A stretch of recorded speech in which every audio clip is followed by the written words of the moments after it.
North Platte St. Pat's coach Kevin Dodson is confident in his team's running and passing attack, and the Irish's 5'4" running back Bobby Schultz is their main ingredient. Stanton head coach Greg Hansen hopes his team gets out to a fast start. The double wing attack with Brett Nicolite and Ryan Malachik is the key to their offense. The Class C2 state championship game is next. Towards the end zone is double. He'll score with a touchdown.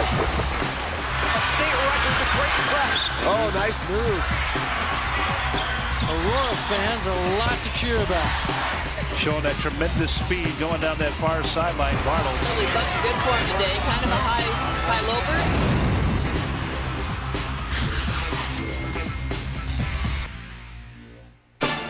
NETV Sports, Nebraska's home for sports, is live from Memorial Stadium in Lincoln, Nebraska for the 2004 Nebraska State High School Football Championships. Today, in the Class C2 title game, it's the North Platte St. Patrick's Irish and the Stanton Mustangs. Hi again, everybody. I'm Kevin Kugler along with Adrian Fiala. Glad to have you with us this morning for the Class C2 state championship game. Yesterday in the state championships, it was all repeats. A lot of veterans there yesterday, but today we thought we'd bring you two newcomers to start the day to Memorial Stadium in North Platte, St. Pat's, and Stanton. And Aid, with Stanton, you know what you're going to get. A lot of power running game. That's what they specialize in that. Absolutely, Kevin. Top-ranked Stanton. First time here in the finals. They're excited about it. Really want to be here. They're going to play some great football. I tell you, 336 yards rushing on average. 1-2 punch of Brett Nicolite, Ryan Malachik. You talked about him a moment ago. These guys are 1,000-yard rushers. They really do a great job. They go behind a big line led by Adam Reese, offensive guard. They provide a lot of blocking at the point of attack. They can dominate a football game. They may do it today. Also with us is Matt Davison. And Matt, when you look on the North Platte St. Pat side, they can run, but they can also throw pretty balanced. That's right, Kevin. When you look at North Platte St. Patrick's, they're led by a balanced running and passing attack in Jacob Brandel at quarterback. And then when he does go to hand it off, he has two capable running backs behind him in John Corio and also up-and-coming freshman Bobby Schultz. Both have over 600 yards rushing this season, both capable backs, so they do have a balanced attack on the offensive side of the football. We've got the sidelines well covered as well with Larry Putney. Well, thanks, Kevin. As you mentioned, this is new territory for both of these squads. And for North Platte St. Patrick's, they almost didn't make it down here. In the semifinals, they were playing East Butler, the third-ranked team in the state, trailed 14-13 in the fourth quarter, and Dane Carlini gets a punt and goes 85 yards for a touchdown to put St. Patrick's in their first state championship game in 17 years. Well, it should be a great matchup today. You've got two teams that are new to Memorial Stadium, so you're not going to have one team that's a veteran and one team that's awed by the surroundings. Both will likely be a little bit awed by the surroundings, and we'll just have some good football. A real fun atmosphere today. We had veterans yesterday, so now we've got two teams that'll get a little wide-eyed as the tunnel walk is played and as they come out onto the turf at Memorial Stadium. I love games like this. You bet, Kevin. Always interesting to listen to the reactions of the players and the new guys just here for the first time.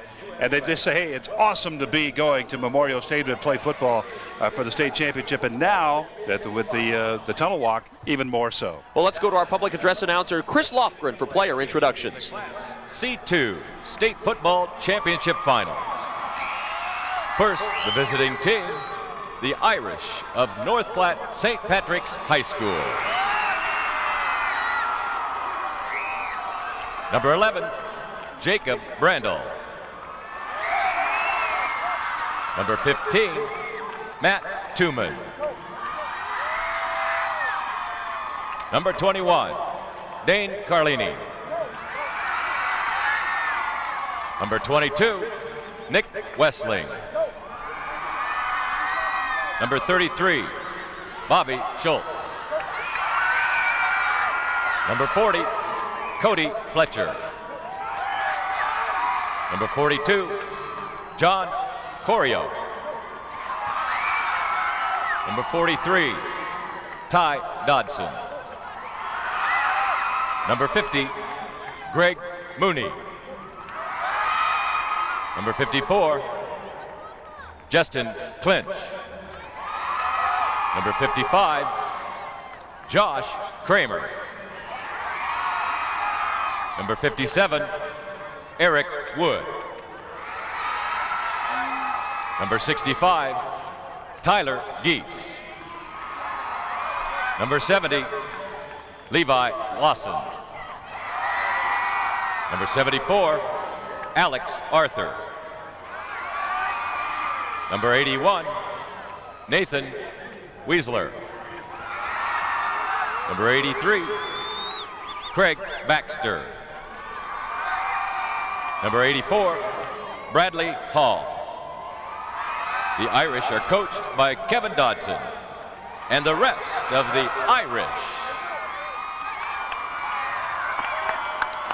North Platte St. Pat's at 11-1, as Larry Putney told you, an 85-yard punt return for a touchdown early in the fourth quarter. That got the Irish the win over East Butler in the semifinals, and Kevin Dodson's hoping that the experience that they had in the semis, where they had to battle and win late, will help them out in what they expect to be a tightly contested game against Stanton here in the finals. That's right. It could be a really tight game today, and when you have that experience of playing 4 quarters of football and not blowing everybody out, you know, it could help you here. And, you know, like we said, these teams both new to Memorial Stadium. They could be wide-eyed today, and you just hope that they come out and don't make mistakes early. You want it to be a clean football game. One thing about the North Platte St. Patrick's Irish football team, a lot of great senior leadership on this football team. Their offensive line, all seniors, all big guys. Eric would say for that 5'6", 160, but a senior and very experienced. And Kevin Dodson, their coach, said, I really like what they've done as seniors. They provided great play on the field and great leadership on the field. Let's go back to our public address announcer, Chris Lofgren, to introduce you to the Stanton Mustangs. Now for the home team, the Mustangs of Stanton High School. Number 1, Drew Molachek. Number 5, Jesse Shaleen. Number 9, Ben Starko. Number 11, Joey Wiener. Number 16, Austin Johnson. Number 20, Brett Nicolai. Number 22, Eric Butterfield. Number 24, Tucker Tequil. Number 25, Dion Quinn. Number 31, Michael Moreaux. Number 32, Ryan Molachek. Number 33, Anthony Leapley. Number 34, Ross Johnson. Number 44, Michael Hansen. Number 45, Derek Schwartz. Number 51, John Lance. Number 53, Bryce Leapley. Number 54, Luke Schwartz. Number 60, Adam Reeks. Number 61, Brett Weatherholt. Number 66, Paul Peschel. Number 78, Tyler May. Mustangs are coached by Greg Hansen and the rest of the Mustangs. The Stanton Mustangs getting set to take on the North Platte St. Pat's Irish. 12-0 this year for the Stanton Mustangs, and a team that has been able to move through relatively easily through their schedule. The playoffs, some tight games with Randolph and Plainview. And Stanton at 12-0 trying to complete a perfect season. Larry Putney was in the North Platte St. Pat's locker room. What'd you find out, Larry? Really methodical, Kevin. Kevin Dodson, the coach of St. Pat's, told those guys, don't get worked up. Whatever you do, don't play the game before it gets started. And I think you saw that when they were coming out of the tunnel. Very relaxed, very calm, kind of jogged out on the field. He said, now when the ball's kicked, that's when you go full speed.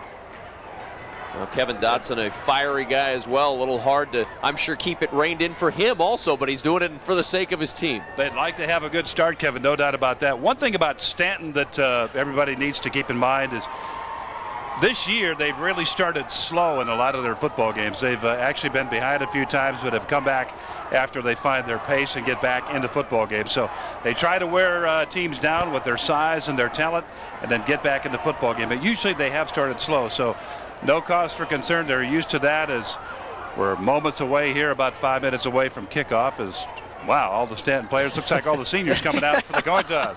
It's a 9 large of them. group. You know, though, that's good, though, because in college they couldn't do that. They only let 4 come out. Everybody else has got to stay behind. Well, let's listen into the coin flip. In the championship game, Mark Wiener will be the referee, Mr. Nelson, Mr. Pavich, Mr. Nuka, and Mr. Swigert are the other officials, all right? We're going to have the flip of the silver dollar, the eagle is tails, Liberty is heads, you're the visitors, who's going to call it? Okay, I need you to call it now, please. Heads. Okay, what'd you hear him call? Heads. Heads is what I heard as well. I'll let it fall on the ground. All right, so it is a head. North Platte's won the toss. Defer. Step out. All right, there you go, Sid.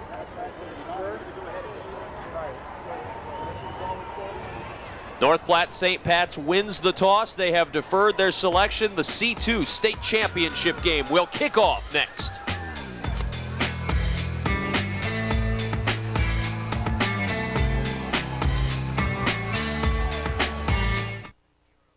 Celebrating 50 years of service to Nebraska, this is NETV and NETV Digital Television, a service of Nebraska Educational Telecommunications.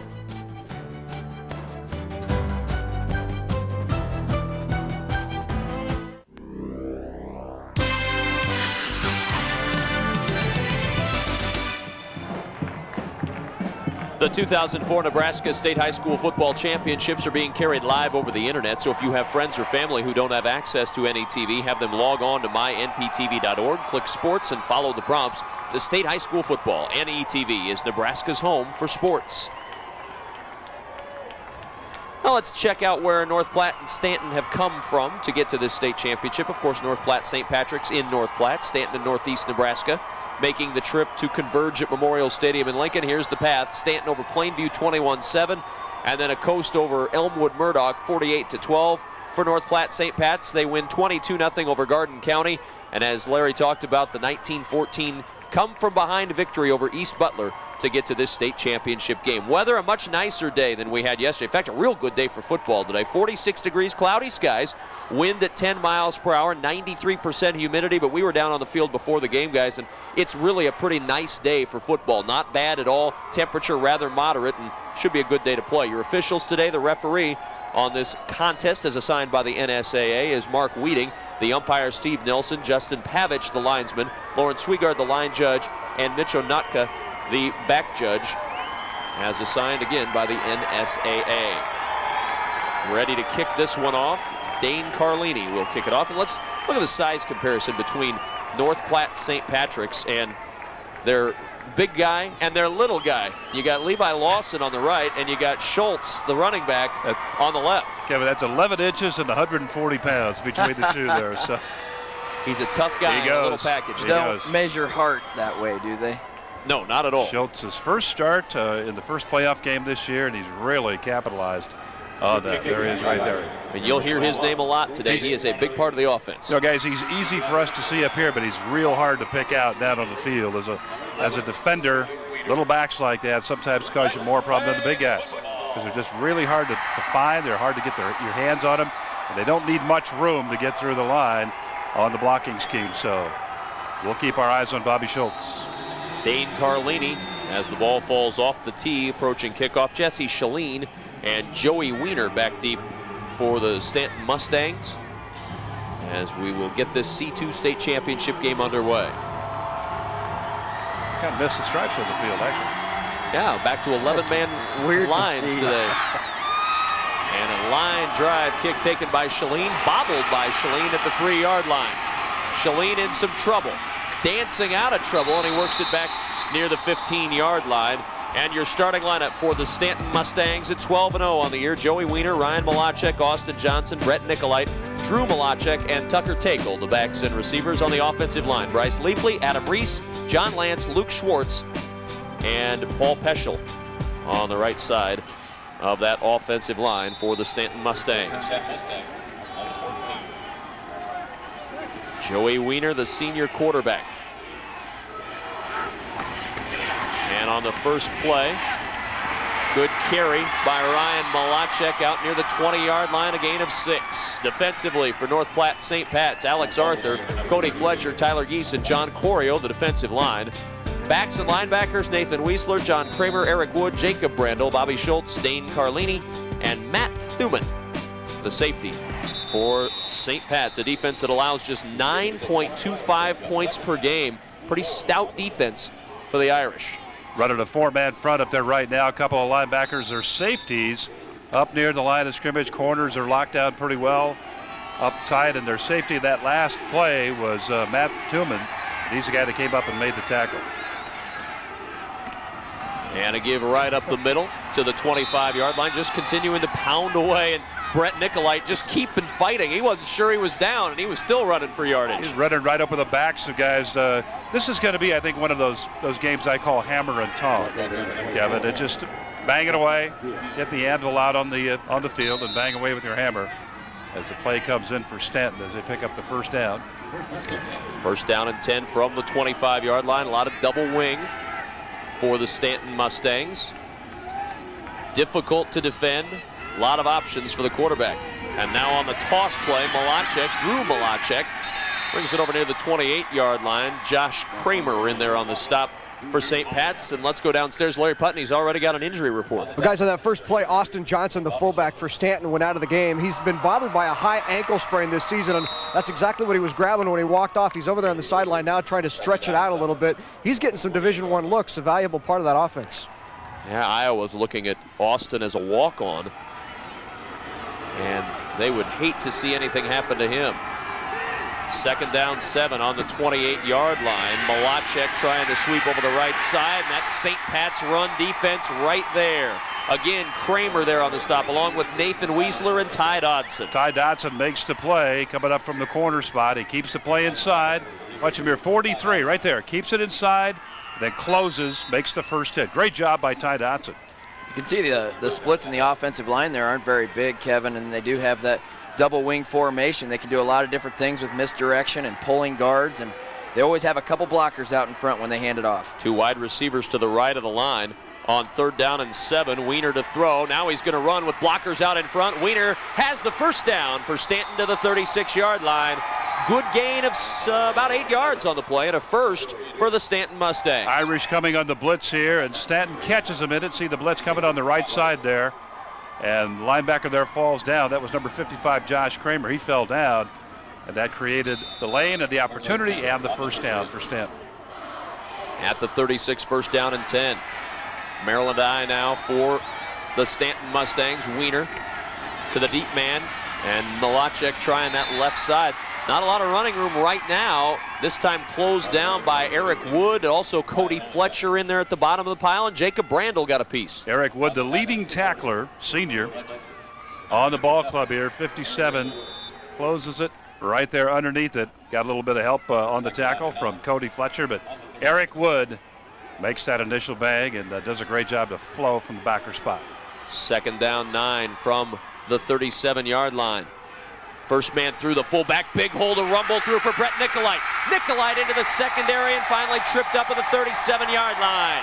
Great burst through the hole. Brett Nicolite, the wing back, the fullback, wherever you want to put him. Nicolite is a runner, and he gets a huge gain.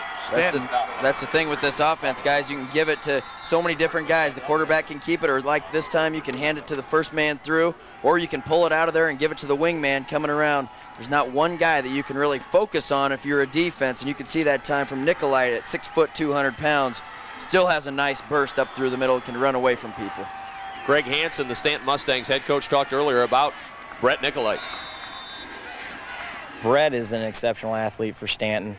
He's got over 1,500 yards as a running back for us. He's got 200 tackles as a linebacker for us.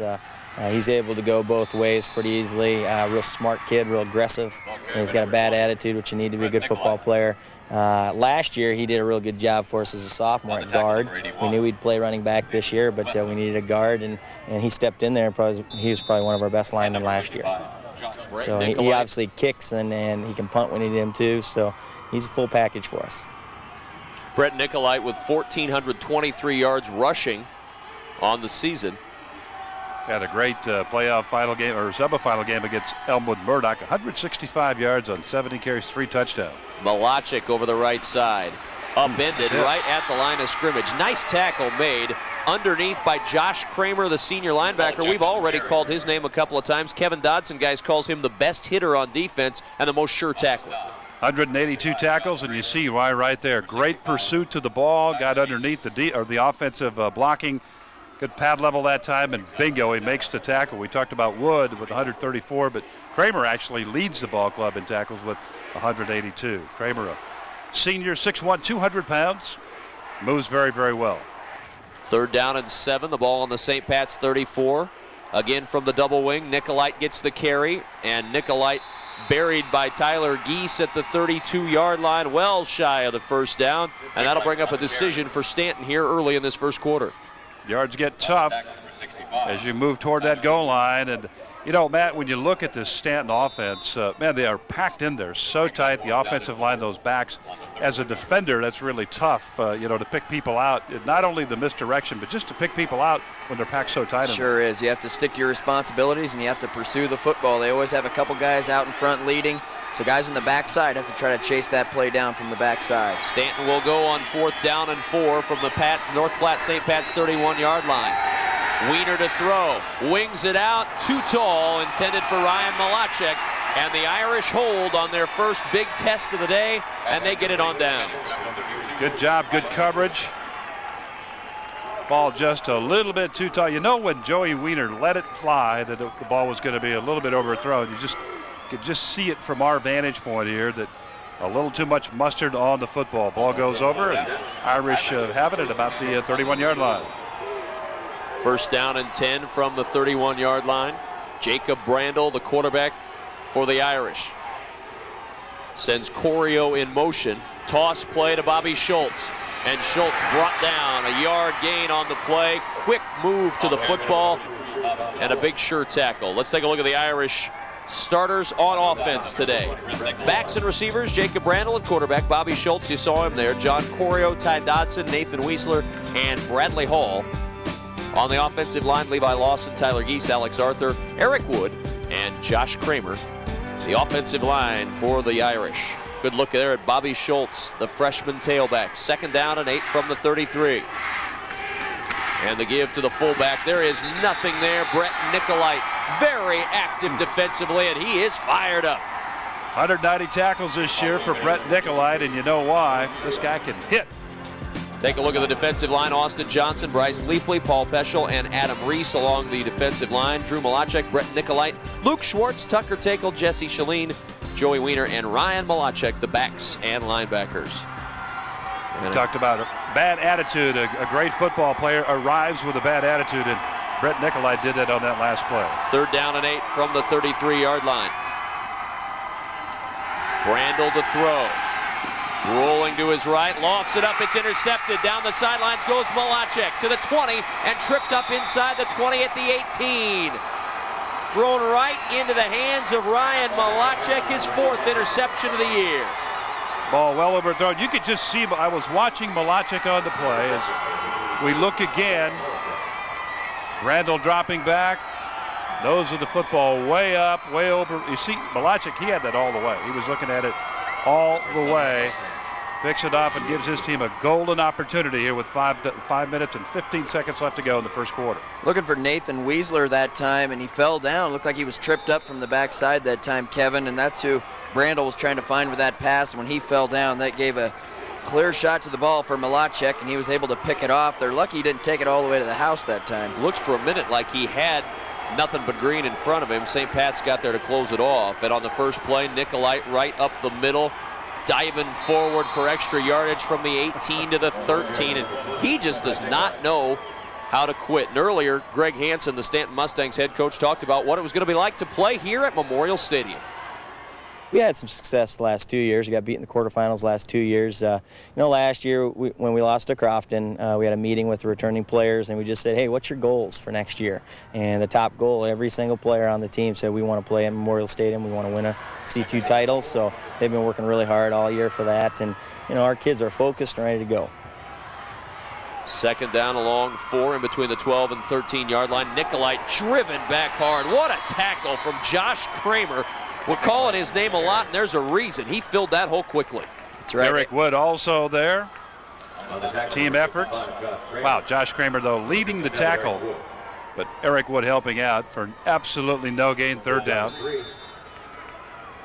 3rd down They need 3 for the first. 4:10 remaining in the first quarter. No score between Stanton and North Platte St. Pat's in the C2 title game. They'll line it up again in the double wing. Wiener, the quarterback. Fumble on the play. Malachek never got a hand on it, and St. Pat's recovers.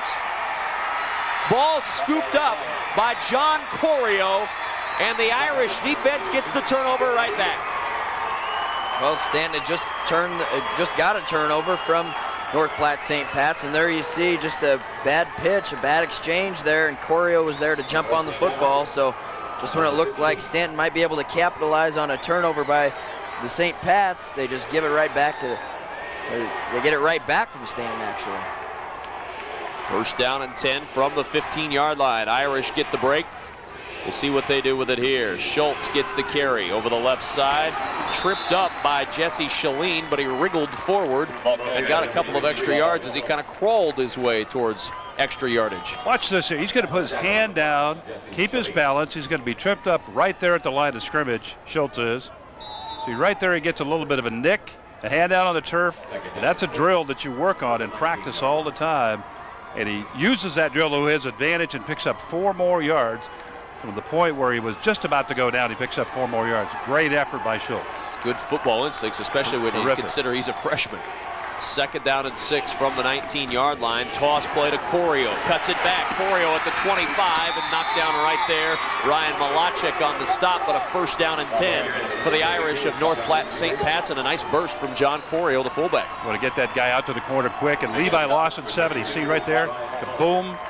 Good cut back by Corio to move on upfield. Then Malachek, man, that guy, he can pop it, Yeah, he can play. Holy moly. Looks like a football player out there. Malachek and Nikolai, both big hitters. 4.6 speed to get him up in position to make that hit. First down and 10 from the 26-yard line. No score first quarter. Schultz, the first man through. And he's brought down by Bryce Leapley after a 2.5-yard gain. And Kevin Dodson, in his 6th year as head coach of North Platte St. Pat's, talked earlier about his freshman running back, Bobby Schultz. Bobby has come in during the playoffs is when he got his first start, that first playoff game, and as a freshman has really come through for us. He doesn't play with the timidness that you would expect from a freshman ball player, but you know, he's very confident in the guys up front, and they've done a tremendous job of opening holes for him, and he does a nice little job when he's out in the open. Corio gets the carry right up the middle and met by a whole host of Orange. John Lance, along with Luke Schwartz, leading the charge on the tackle there. The thing about Bobby Schultz also to keep in mind is he can kick well. He's their field goal kicker, their PAT kicker, 4 for 4 in field goals. He has a 34-yarder, his longest this year. So he's really developed a very integral role in this football team, and special teams up until the playoffs, and a starter since then. Third down, 6 from the 30 for St. Pat's. Brandel ready. Wants to throw. Over the middle and incomplete. Nathan Weisler, the intended target, but he was very well covered. A lot of orange surrounding the Irish tight end. Got Jesse Shalene and Brett Nicolite in the coverage there. Double coverage.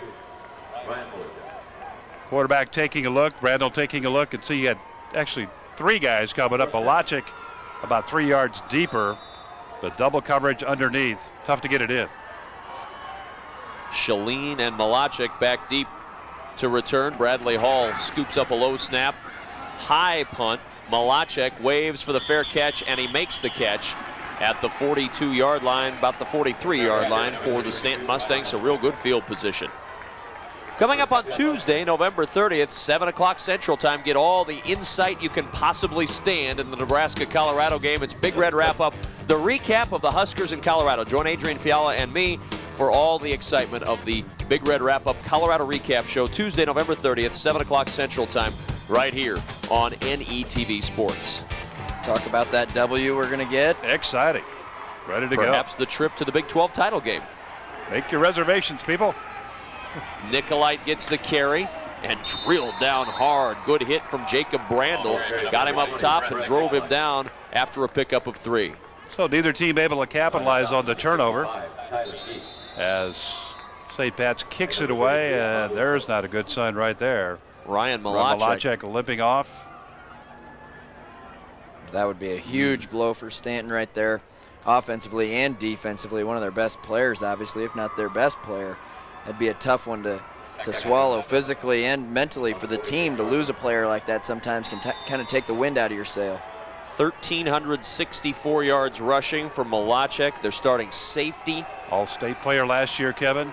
Already with the interception today. That's a big loss if he can't get back in. We'll get an update soon. Toss play to Nicolite.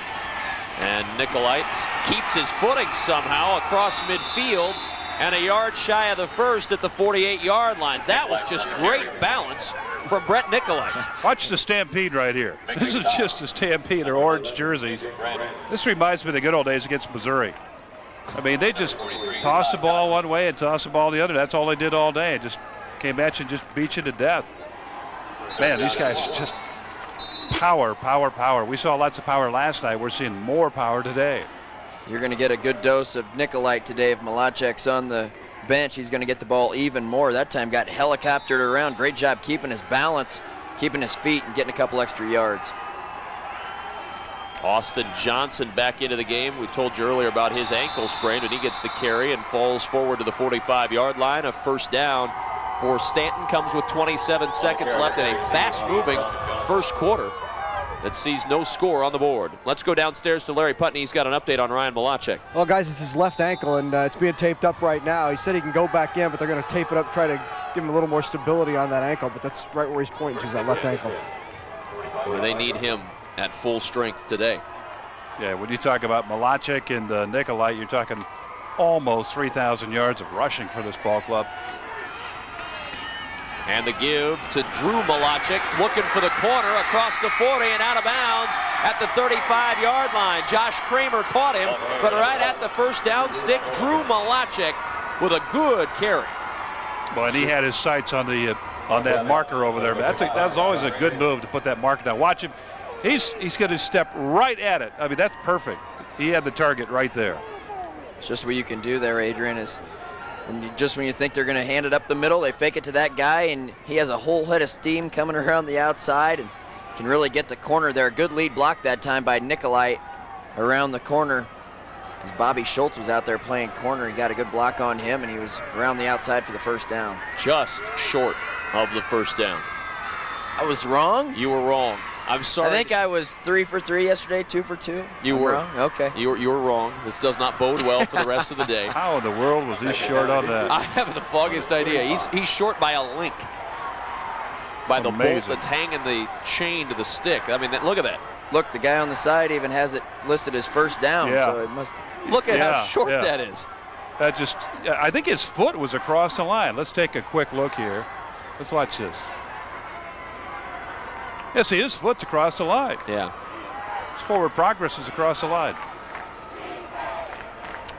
Well, they'll just good down to maybe try to do something with it. You know, second down and an inch or half an inch. But we still probably won't see play action. I doubt it. I doubt it. Play's coming in, though. They just brought the message in. Now, if it's play action, that'll be 2 times in a row Matt Davison's wrong, so that'll shoot his credibility right in the foot. Play action would be the third time on the year for Stanton. Out of the double wing. Wiener on the roll. He's in trouble, and he'll lose yardage on the play. Josh Kramer finally wrapped him up. A flag is down. Our first penalty flag of the day, and it'll be an illegal shift against the Stanton Mustangs. There was a penalty, so that's going to take them back 5 yards. But when you look at this play, when you have just a couple inches to go, the last thing you want to do as a quarterback is to get 4 yards deep when you're going to run the option play or a sweep play. And you can see how he gets bowed out if we do see a replay, maybe not. But you can see how he got 3-4 yards deep into the backfield. That gives the defense a chance to shoot those gaps and get you for a loss like they did that time. Even without the penalty, he would have lost 2 or 3 yards, and he'd have been in 3rd and 3 after a second and inches. Not really sure what that play was going to be. If it was simply going to be a quarterback sweep to the right side. Austin was dropping back. It looked like perhaps he was going to run option. They will mark it off. It'll be second down and 5 from the 40-yard line. 5 and about 1 inch. And we'll have one more play before the end of the first quarter. Malachek is back into the lineup for the Stanton Mustangs. Very good news for Stanton.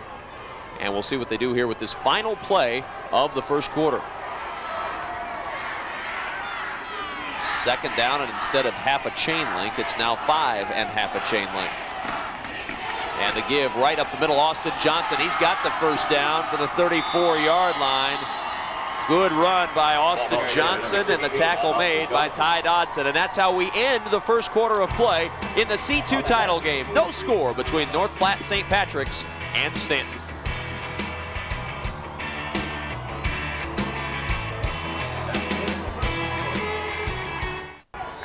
Start of the second quarter in the Class C2 state championship game. First down and 10 from the 33 for Stanton.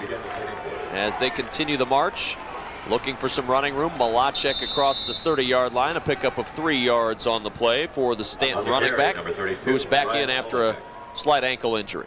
Good lead right here by Austin, right there, number 16, but it's going to cost him as he limped off the field right after the play. Austin Johnson coming out of that fullback spot to block on that defensive end up there, but he limped off the field immediately. A lot of size back there, guys, for Stanton with Johnson 210, Nicolite 200 pounds, and Malachek 200 pounds. Those are big backs carrying the football.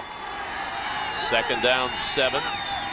The give to Nicolite. Gets around one man. Nicolite into the secondary across the 20-yard line. A first down. Nicolite continues his solid play as he gets a first down near the 17-yard line. Kevin, you know, they talked about, Greg Hansen talked about ball security, ball control, along with Kevin Dodson. Is Nicolite, good job of avoiding a tackle right there. What a block right there by number 60, Adam Reese. Holy moly. He just took that guy, buried him right into the turf. But time of possession here for Stanton. They've controlled the ball a great deal here in the first quarter and early going second quarter. 8 minutes, 16 seconds right now of possession time for Stanton early in this quarter. And the give right up the middle goes to Malachek, and Malachek with a big hole to run through takes it down near the 11-yard line. That time he got the ball from deeper behind the line of scrimmage and shot through the hole. That time you could see the burst and the power once he got through the hole. These guys really run tough, Kevin. The first guy usually doesn't bring them down.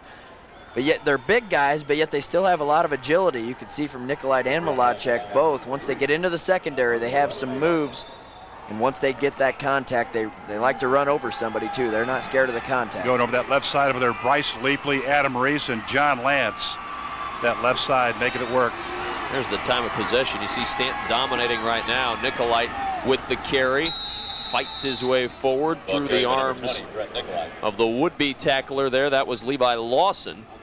And near another first down. Let's go downstairs to Larry Putney. Well, as Adrian pointed out, Austin Johnson limped off again. It's just that high ankle sprain. I think it's something that we're going to see all afternoon. I think, Matt, you can probably tell us a little bit about how bad those hurt, because he's in pain down here. Yeah, Larry, those high ankle sprains are tough to get over, and they don't heal really very quick. It's been, 2-3 weeks since he did that, and it's just hard to get back. You know, it hurts all the way up the side of your leg into the leg muscles, and it's just really tough to get over. It's tough to tape it high enough to get any support. First down and goal from the 8-yard line. Nicolite up the middle down to the 5-yard line as Stanton's knocking on the door here early second quarter. Well, the Stanton offense clicking right now when we talk to Kevin Dodson, the Irish coach, about what impressed him about this offense.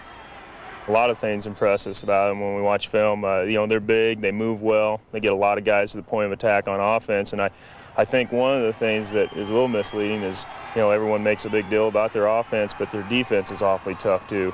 They play that 6-2, the old 6-2 defense, and their kids are physical and they get to the ball well. And so, we definitely have our work cut out for us. They have an excellent program.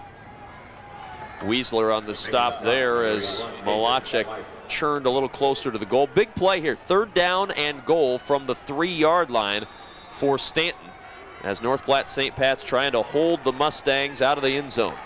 They like to run over Adam Reese, their all-state left guard, number 60. Between Reese and John Lance, their center. Third down and goal from the 3. Malachek in motion. The give to Nicolite right up the middle. A wave into the end zone for the touchdown. There was such a push from that offensive line. It was like surfing. Nicolite got on the back and just rode it into the end zone. That's right. He following a couple guys through there, and John Lance. Adam Reese and John Lance on the left side there. Just a big push up the middle, and they just surged forward. into the end zone, touchdown. Center John Lance, they call him John Zilla, because he plays big, very big up inside. They're 6 foot 175, but he plays much larger than that, and that's right where they ran over for the touchdown. High snap, Nicolite the extra point, and it is no good. Brett Nicolite, the junior, did not bang it home, and so the extra point no good. Stanton leads 6-0 on a touchdown by that man, Brett Nicolite. Let's watch it again. Straight up the middle, Lance is 51. And then it's just a wedge block, really. You see Reese in there. He's getting some work. Luke Schwartz getting some work on the right side, but John Lance leading it right up through the middle. 12-play, 57-yard drive, 4 minutes, 39 seconds. That's how Stanton does it. And no surprise to see Stanton get on the board in the second quarter. They have outscored their opponents 150-6, now 156-6 in the second quarter. The 2004 Nebraska State High School Football Championships on NETV Sports is made possible in part by the financial contributors to Nebraskans for Public Television. You too can help support your statewide network and become a member of NPTV by calling toll-free 800-634-6788. You can also join NPTV over the internet. Log on to our network website at mynptv.org, click membership, and follow the prompts. If you're enjoying our high school football championship coverage, support NETV today. Number 33, Bobby Schultz. Cody Fisher. Cody Fisher and Bobby Schultz back deep for North Platte St. Pat's. The Irish trail at 6-0, 8:55 remaining first half in the C2 State Championship. Line drive to Schultz at the 15, and Schultz with a full head of steam to the 35 and out near the 40, but a flag down. And that may cost North Platte St. Pat's a very good return. Well, that's a tough one to swallow for North Platte St. Pat's there. Good job by Schultz coming across. It was a line drive kickoff. Came across and grabbed it nicely. A couple nice blocks up the middle there. You can see on this kick return, some of the blockers cross in front of Schultz, and he uses his blockers well. Get up in there all the way to the 40-yard line, but it looks like it's going to come back. You see on the return, the line drive kick, you see what it does in terms of coverage. He already returned the ball 15 yards upfield before you saw the first orange jersey. So that line drive, like a line drive punt, a line drive kickoff, do the same thing. The coverage just isn't there, and you give that returning team a lot of steam to return the football. Does cost them a little bit in terms of return. They had it up close to the 40, but there we go. 1st and 10 from the 29. Schultz going around the outside, has some running room, keeps his balance, and Schultz out of bounds at the 40-yard line. Malachek with the stop and the best run of the day for Bobby Schultz. You can see, sorry, Adrian, you can see here where he's only 5'4", 135 pounds, but he does have the quickness to get to the sidelines there. Once again, good balance, getting around the outside. Pick up a 12 on the play. But great blocking, Nathan Weisler down there to block, also Josh Kramer down there to block, and they are the people that make it responsible. And again, good balance. He put that arm down on the turf, kept the balance up. I was able to pick up a few more yards after that contact. 1st down and 10 on the 40-yard line. On the keep, the option, Brandel with the fake pitch. That bought him a little extra time. He got 4 yards before Adam Reese brought him down. Boy, Schultz paid the price on the play. Watch the hit on Schultz by number 24, Tucker Takel. See, he paid the price right there. Takel thought he had the football. His responsibility to take that dive man, and Schultz really paid the price on the play, but they get upfield. 2nd down 6 from the 44. Full house backfield for North Platte St. Pat's. Play fake. Brandel in trouble, trying to get away. He will not. Drew Malachek throws him down for the sack, his 2nd sack of the year. Heard about that Stanton defense earlier from Kevin Dodson. Said, hey, they got a great defense. Great job by Malachek, just reading it out. Sometimes you get in that situation, guys, and you get so anxious to try to get to the quarterback. You either overrun it or you just lose the grasp on the quarterback. But Malachek did none of that. He's a junior, 5'10", 170. 86 tackles on the year, and that's his 2nd sack on the year. 3rd down 17 from the 33. Play fake again. Pressure coming again as they set up the screen to Schultz. Not a lot of blocking out front. Schultz reversing his field. Trying to use some speed, but that play looked doomed from the start, and he'll end up losing a yard. Bobby Schultz on the screen trying to make something happen, Matt. Just not a lot of help. Yeah, you know what? I like the ability to try to make something happen, though. You know what? He catches the ball on the screen here. People are coming through trying to get him. Not a lot of blocking in front of him, but for a freshman, great vision. Tried to get up the field, tried to make something out of nothing, but that was just a great job defensively by Stanton, sniffing out the screen and not allowing any yards. Malachek, along with Shaleen, back to return this punt. It'll bounce and roll towards Malachek. He'll take it at the 27 and just dive forward to the 32-yard line. And Stanton with the lead, 6:16 remaining in the first half, takes over on the 32-yard line. Will be with us tonight, 7 o'clock Central Time. It's another rematch in our state finals, so this should be a good one. Omaha Creighton Prep, they are the favorites certainly, but Millard North, the surprise team. They started the playoff run at 3-6. They got in and have won and beaten higher seeds all the way through to get here and have a chance to defend their state championship. It's Creighton Prep, it's Millard North tonight at 7 o'clock Central Time on NETV. It should be fantastic. Well, you know, Fred Petito will have his guys ready to go, and Creighton Prep has a really salty team this year, so should be a good game tonight. Nicolite with the carry. Across the 35, out near the 37-yard line. Brett Nicolite continuing to work, Aid. 13th carry, about 78 yards now for Nicolite. He just keeps banging away back there, sitting about, maybe a half a yard, 3/4 of a yard behind the quarterback. Tough to see back there as a backer. Hard to see that guy. And quarterback just spins, gives him the football, and he picks that spot to go. And he's such a tough runner. So hard to bring down. From the 36-yard line, 2nd down and 6. Toss play to Malachek. No running room this time. And again, Josh Kramer taking on a block, still able to get there and bring down Malachek. We've talked about Josh Kramer a lot, and there's a reason he's involved in almost every single play. Tough kid, 182 tackles, said earlier about this guy, 6'1", 200 pounds. He's a senior. It just plays a whale of a football game for North Platte St. Patrick's. Got a real nose for the football. Really that kid. does. Great instincts. Always involved in the play, it seems. That fullback, well, we're going to see a different formation here. Empty backfield now. They'll stack him on the right side. Now they'll bring Nicolite back in, and got a whistle and a timeout taken by Greg Hansen and the Stanton Mustangs. Coach Hansen called it. He was not happy with what was lining up, and he needed to talk to him about what we were going to do here, he says, on 3rd and 5. He was coming out onto the field even before the whistles blew on that last play. He just needed to get his team straightened away. There he is, Greg Hansen.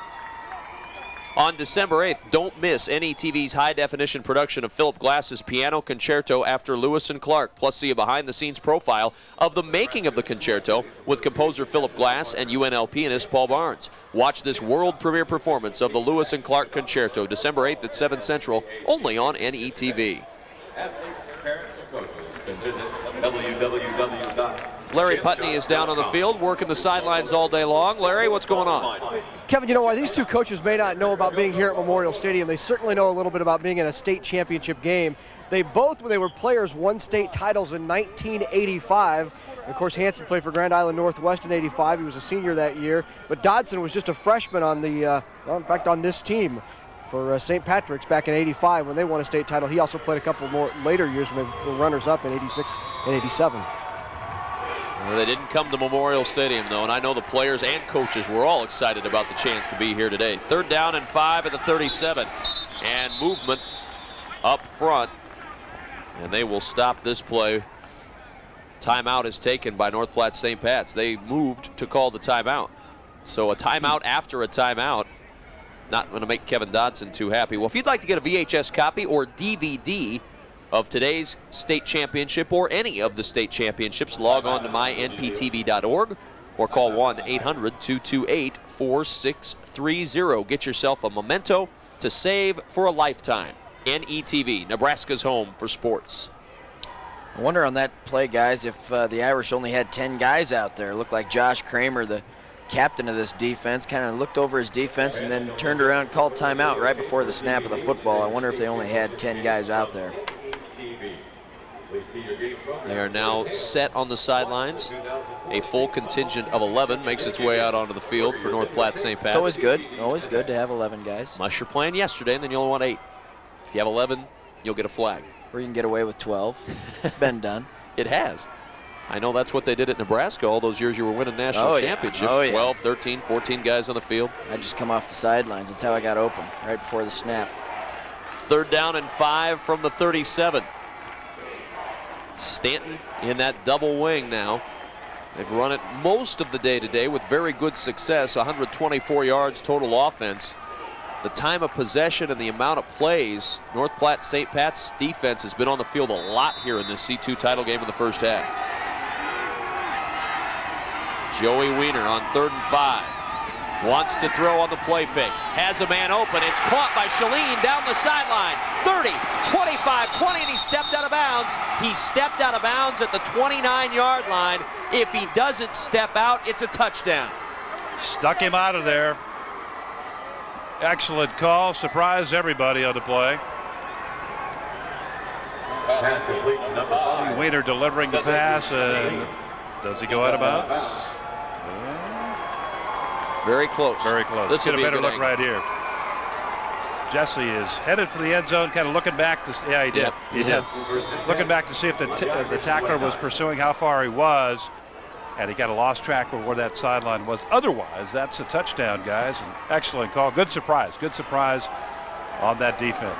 1st down and 10 from the 29. On the reverse, Malacek to the 25, to the 20, and down to the 19-yard line. Ryan Malacek hands off to Drew Malacek, and it nets 9.5 yards. Just another one of those wrinkles you can throw in with this offense, guys. You give it to one guy, and then a little misdirection back the other way with a lead blocker. And a gain of 9 on the play sets up a 2nd and short. Right, Stanton's offense very, very impressive so far. Yeah, there's nothing slow about their start today, is there? No. 2nd and short. Nicolite gets the carry, and he runs into an Irish wall. Kramer was there, but I believe the first man to hit him was Eric Wood, who got in that hole first. It was, Kevin, and got some help then to finish up from Kramer. Just really tough under there. There you see Josh Kramer, 55, but I think you're right, Kevin. I think Wood also involved. 3rd down and short for Stanton. Coming up at halftime, we'll talk about sportsmanship in the NSAA. Jennifer Haskell will join us, plus we'll give you the first half stats and the highlights. On the reverse, Malacek is drilled. Not going to bite this time. North Platte St. Pat's was ready for that one, and a terrific play made on the interior of that defensive line, and it was number 42, John Corio. Corio stemming it. They were plugging the gaps, and they also blitzed one of their backers, and that confused that blocking scheme up front. Just enough in terms of getting into the gap to stop the play, and what was a 3rd down and less than 1 is now 4th and 4, and of course Stanton's going to go for it. 3:08 remaining first half. Stanton failed on its only attempt to go on 4th down earlier, and Greg Hansen wants to talk this one over. This is a pretty big play for his team.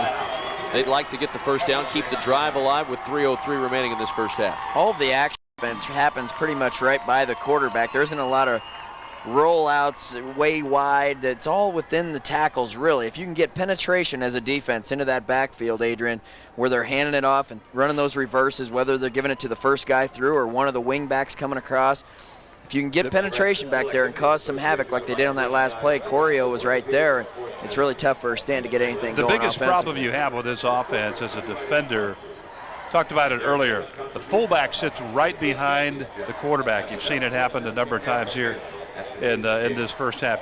He's no more than about a half a yard behind the quarterback, and then you've got the running backs at the wings, and it's just really, really tough to account for these people as a defender, especially at the linebacker spot. You don't have these guys in good view, so you lose track sometimes, Matt. And with Nicolite running as tough as he does anyway, you give him that advantage of that element of surprise going into direction without being able to find him. It's tough to stop them as they line it up now, 4th and 4. Too wide to the right of the line. Single wide out to the left. Motion coming from Jesse Shaleen. Straight drop for Weiner. Looking for the corner, and it's incomplete. Good coverage out there by Ty Dodson. Looked like he cut the receiver off from the route he wanted to run, And North Platte St. Pat's holds defensively. Good turn of events there for the Irish. Stanton had a 2nd and short. Now they're in a 4th and 4, and you can see the pass intended for Nicolite out there and a little miscommunication on where he was going to go. But the Irish really got Stanton out of their bread and butter there. You know, they moved him back a couple of yards. Now they're in a 4th and medium, and they put him in a passing situation. And that's just taking them out of their element a little bit. And you saw Nicolite kind of put his hands up saying, what happened? I was supposed to go to the inside. The ball went way to the corner of the outside. 1st down and 10. Play fake. Brandel on the roll. Floats it out. Caught at the 30-yard line, and down the sidelines goes Corio, and he's out of bounds. 1st down at the 34 of North Platte St. Pat's. But what a great job by Brandel to drop the football in over the linebacker here, Drew Malachek. Watch this. He just drops it right in there. That's just beautiful. That's just pinpoint touch. What a pass. Looked like he might have stepped out a little bit before that marker, but give him the 1st down. But yeah, great pass by Jacob Brandel that time. 1st down and 10, 2:53 remaining 1st half. 6-0 Stanton leads in the C2 title game. Brandel this time the give to Schultz, and Schultz brought down from behind by Brett Nicolite.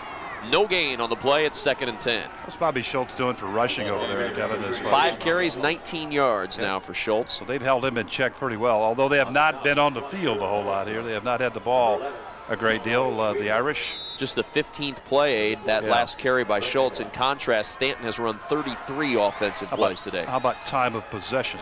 Oh, heavily favoring Stanton, 14:38 to 6:23. A lot of ball control today by Stanton. 2nd down and 10 from the 34. Play fake, Brandel in trouble, hit as he throws, incomplete. Pressure coming from the outside. Tucker Takel laid into Brandel as he threw, and the pass goes incomplete. Brandel shaking out the right arm a little bit. Boy, that's tough as a quarterback when you roll out and you're going to have your ribs exposed here as he goes to throw the ball, and a good job by Takel to put the hit on him. Where does blocking really go? Close. I want to know what happened to his blocking. Really close to being a fumble that time. We had one of those yesterday. Whether or not the arm is coming forward or not when the ball comes out of his hand. That time it looked like a good call by the officials saying the ball was coming forward, therefore an incomplete pass. 3rd down and 10. Ball at the 34-yard line. 2:11 remaining 1st half. On the give, Schultz on the draw, and Schultz out to the 40-yard line. He's short of the 1st down by 4 yards. The draw play gets 6, and North Platte St. Pat's will punt it away. Play develops the right way here. Watch 66 come through from Stanton. That is Paul Peschel, and he just almost comes to the quarterback, but all of a sudden the ball goes the other way with Schultz. And Schultz picks up a few yards, makes it 4th down, however, not enough to get that 1st down. And Irish will kick it away. Malachek deep at his own 28-yard line, awaiting the punt from Bradley Hall.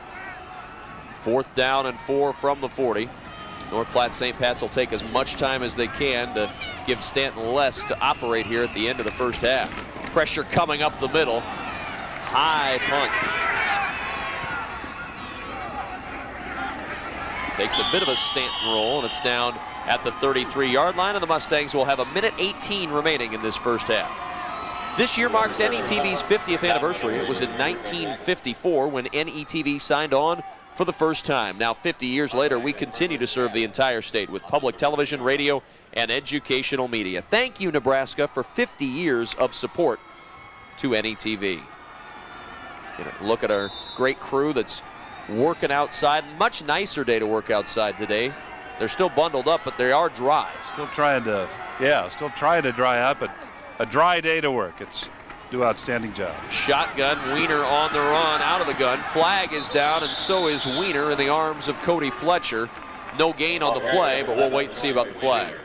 And once again, that's probably going to be a hold, guys, but going back to the crew, all the memories these guys are going to have from this broadcast. You know, they'll probably all get a film of this game and be able to go back in 20 years and watch this game and watch themselves play. It's much better than a regular high school film. Oh, I thought you meant our crew was going to get a tape of this broadcast and go back and watch this. Well, they might too, just to listen to you. I remember when I worked with Matt Davison. He made that catch in the Missouri game. Oh, I was saying the players. Come on. The players are going to have all these memories watching themselves play. I'll get you back, Kevin Cougar. The penalty marks it back to the 20-yard line for Stanton. 1st down and 23 from the 20-yard line. 1:10 remaining in this 1st half. From the 20, Weiner on the quarterback draw. Nice job of staying home. And again, it was Josh Kramer who didn't move a foot and was right there when Weiner started to run. Let's watch this play here, quarterback draw. He's got a lead blocker up there, Nicolette, I believe, but runs right by Kramer. See, right there. Runs right by him. He must have had his sights on somebody else, and just sometimes in an instant down there, that happens to you. You just lose track of things, and boom, you go right by the guy. But that lead blocker needed to take care of Kramer, and if that happens, he goes. Kind of odd that time. The Irish took a timeout. I don't know if they were confused defensively. I don't know if they're trying to save time. They only have one timeout left now.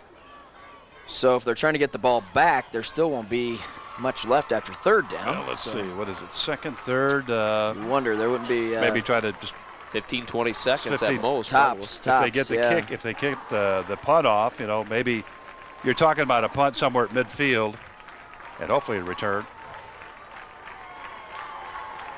For 50 years, NETV has been part of this state's history with local news from across the state, documentaries that affect Nebraskans, and statewide coverage of high school and collegiate sports. Help us continue the quality of local programming on NETV. With your support, we'll continue to enrich the lives of all Nebraskans for another 50 years and more. Visit mynptv.org or call 1-800-634-6788.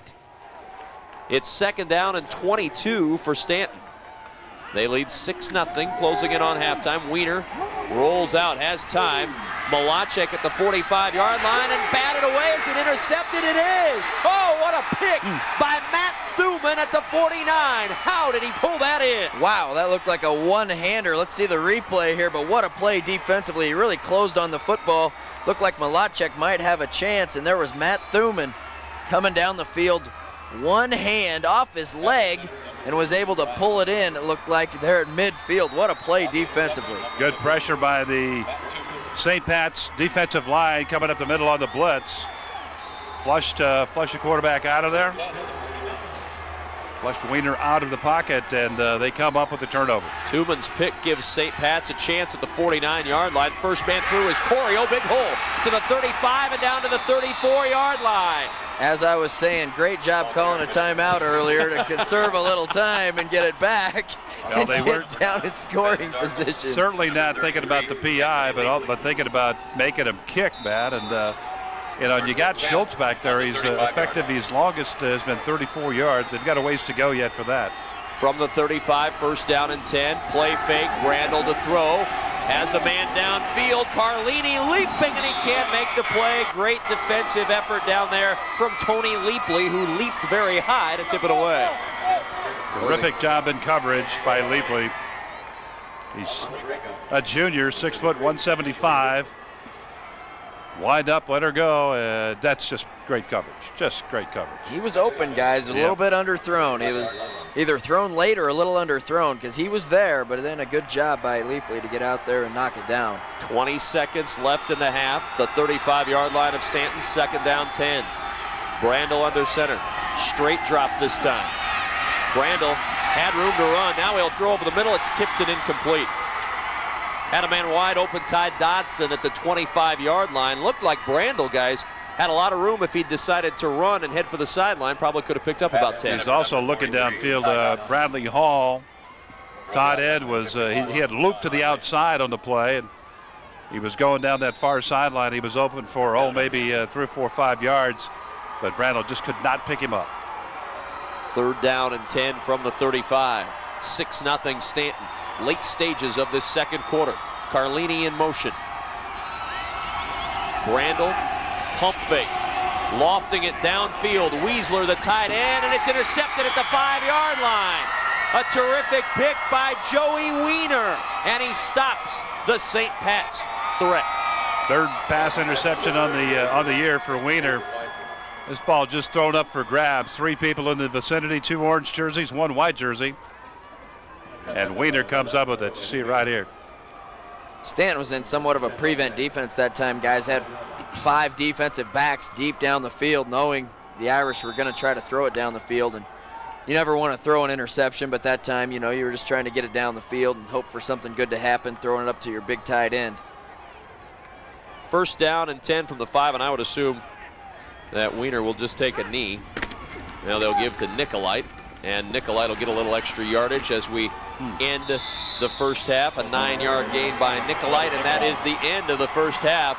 A fast-moving and very entertaining first half here in the C2 Championship. North Platte St. Pat's goes into the locker room, trailing Stanton 6-0, and Larry Putney standing by with Stanton head coach Greg Hansen. Well, between quarters, you told your guys you thought you should be up by a couple of touchdowns. Yeah, we had a couple opportunities to score. You know, down here we fumbled the ball. But I feel real good about the way we're moving the ball, and our defense is playing awfully well. Now if we just put a couple more in, we should be okay. Talk about your offense now, because, you know, 174 to 51 in total yards. Yeah, they're playing well. They're executing. We just got to get rid of some mistakes. You know, down here we threw a fade pass in the end zone. The kid runs a post pattern. You know, things like that, we just got to take care of it. We're hoping that he'd get a pass interference down there. But we're playing well. We feel pretty good about it. That's right. Thank you. Greg Hansen, the head coach of the Stanton Mustangs. They lead 6-0, halftime of the C2 State Championship.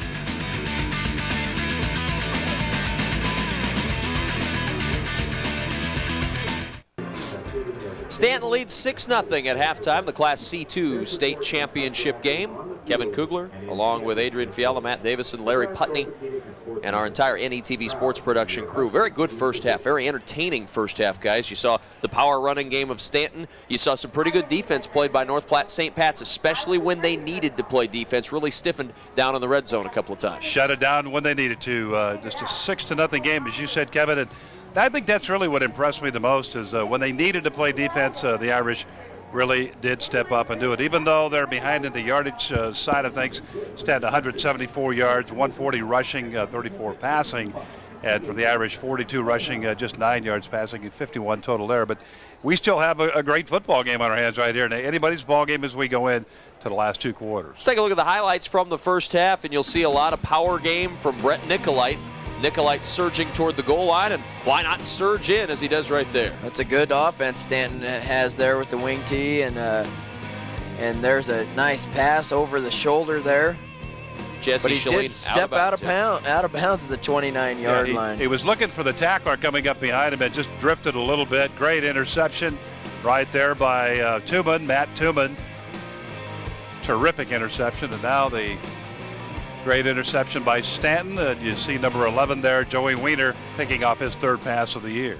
A lot of defense in those highlights, and a one-touchdown run from Brett Nicolite, the wingback for the Stanton Mustangs. Let's take a look at the halftime stats, and you'll see some dominant numbers in favor of Stanton, but just one score on the board, 6-0. Look at the time of possession, though, doubling up what the Irish had, and, of course, the total yardage, 174 to 51. Really a pretty evenly matched first half, fellas. I mean, even though the time of possession is much in favor of Stanton and the number of plays run from scrimmage and the yards and everything, but it's a good offense that Stanton has, so they really played well on defense, did the St. Pat's Irish, and so it's a anybody's game, like you said, Adrian, here at the halftime, and going into the second half.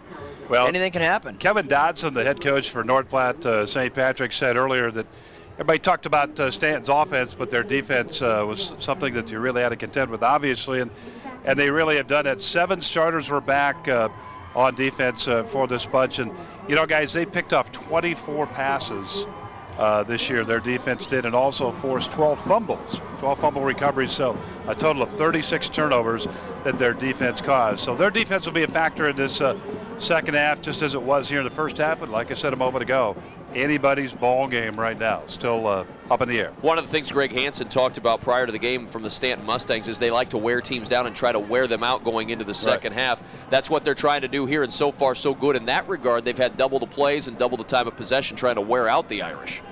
Yeah, usually, as we talked about in the first half, Kevin, the slow start, but wear down that other team and then do a fast finish. And that's, if you have to start slow, you better finish the game fast. No question about it. We're at halftime. Stanton leads North Platte St. Patrick 6-0. We'll get close to the second half kickoff and get this one started in just a moment on NETV Sports.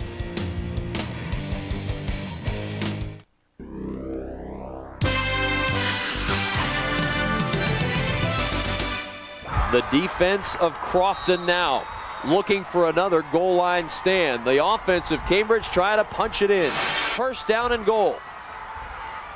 Vaunts, the quarterback, in for the touchdown. On the option, Wade Vaunts keeps and he scores with 19 seconds to play. And credit the guys up front, Travis Match, Trevor Lee, and Anthony Hopkins for getting the job done on the right-hand side over there. Well, they defied the odds here a couple of times today.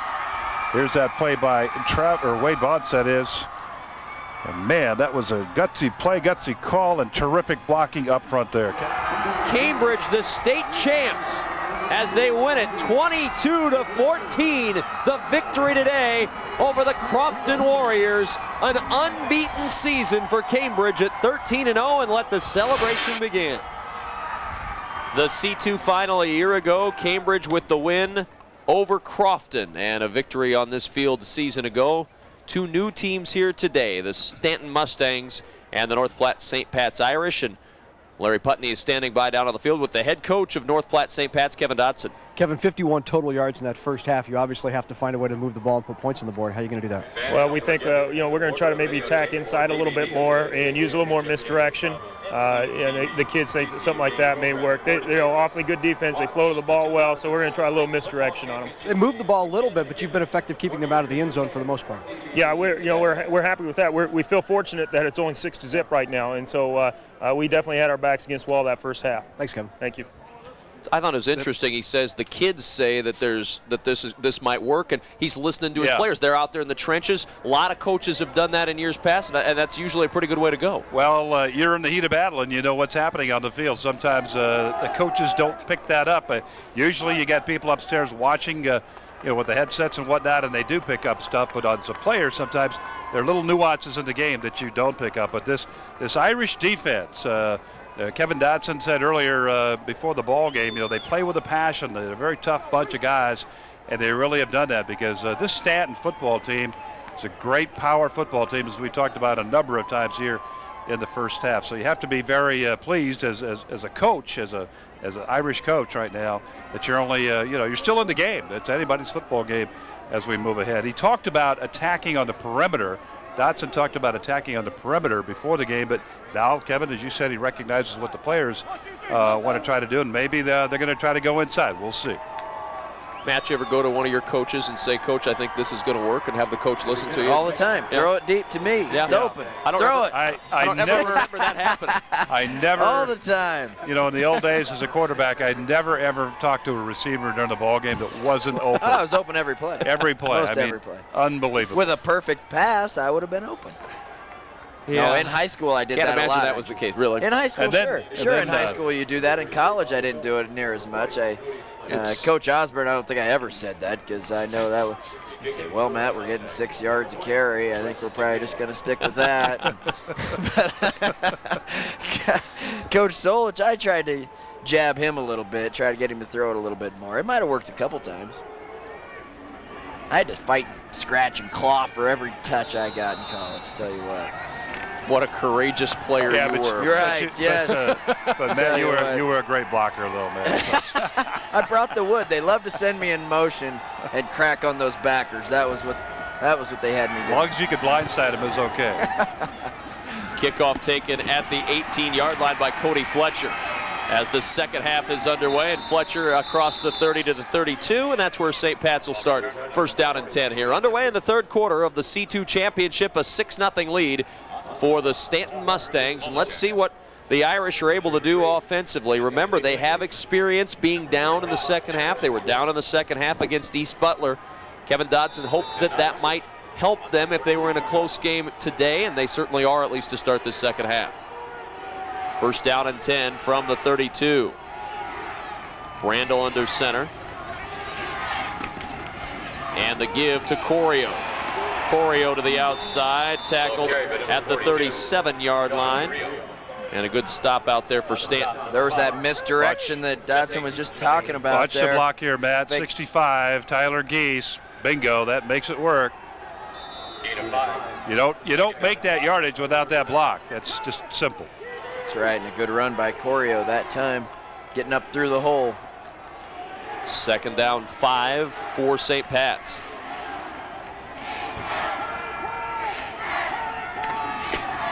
Straight ahead run once again, this time Schultz, and he just falls over the pile and should have the first down. Schultz just allowing his momentum to take him, and didn't get a great spot. Got a bad spot, he really did. He didn't come down until about a yard after. They rolled right over the people down on the ground, but that spot there. Well, he did get it. He was down by about the 43-yard line. He ends up in the 41.5-yard line, so it'll bring up a 3rd and short. It's a big 3rd down here, I think, guys. It's early, I know, in the 3rd quarter, but get a drive going here. Get a little confidence here if you're the Irish. 3rd down and short. First man through, the fullback Corio, and he has the 1st down out to the 43-yard line. Move the sticks.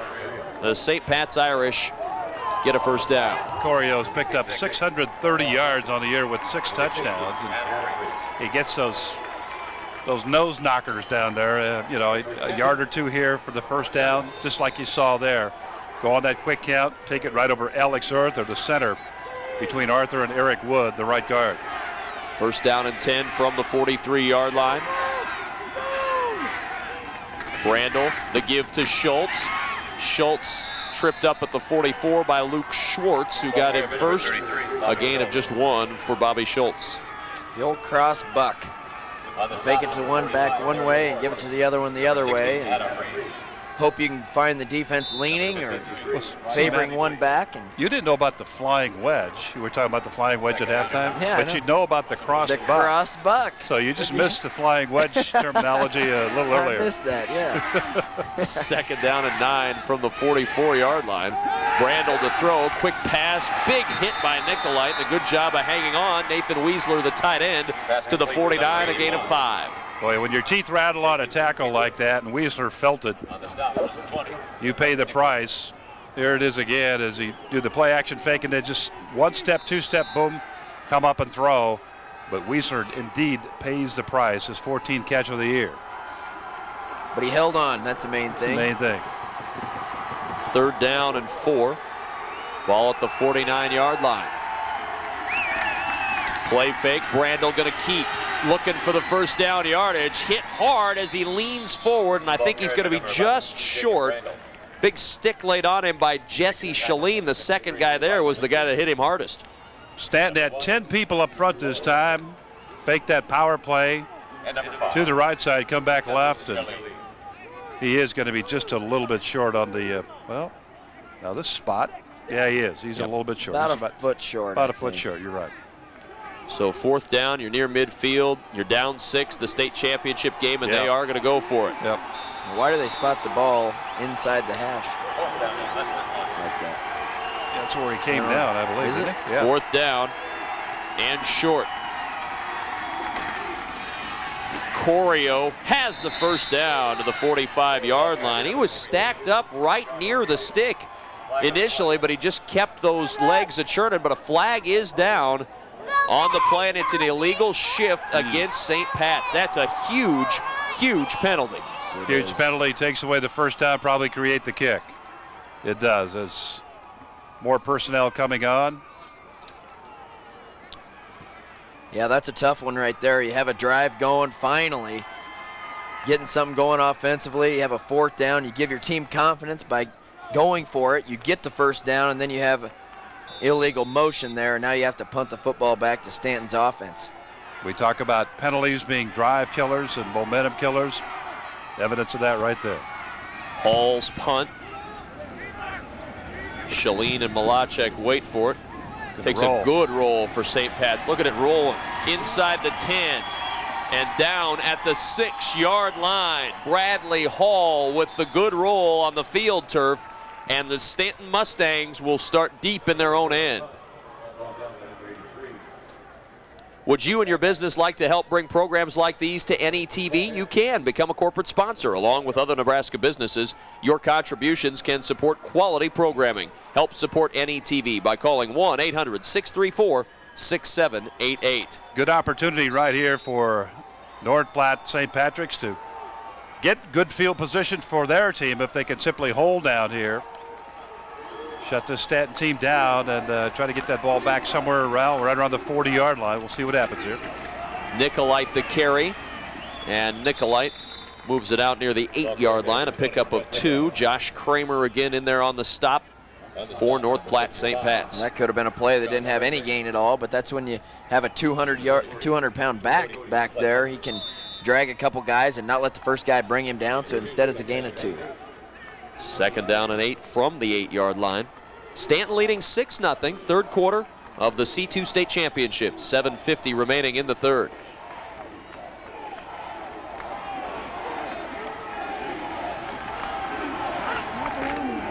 The give to Malachek. A little bit of a hole to run through across the 15, and Malachek out near the 18-yard line. A first down, a 10-yard gain for Ryan Malachek.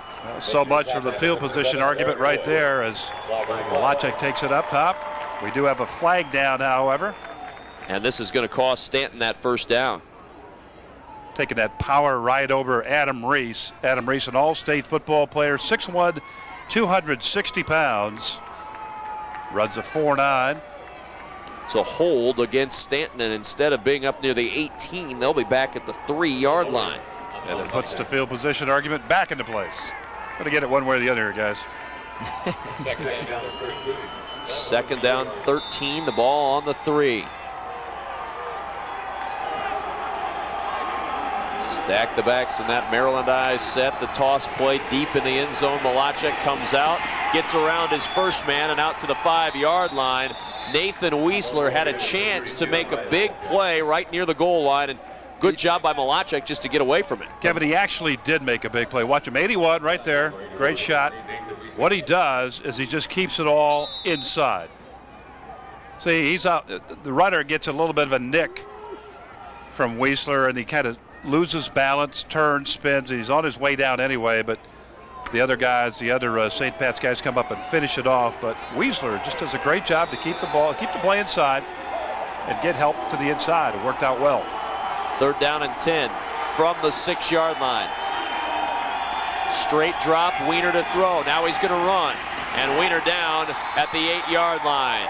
Good job again by the Irish coming up to help out on the play. Nathan Weisler, also Josh Kramer once again in there for the Irish. 2 excellent plays by Weisler. 81 right there in front of you. Watch him now. Comes into your screen. Well, he was a little bit late. Who was underneath all that? Kramer was the guy right underneath the pile. Surprise, surprise. No kidding.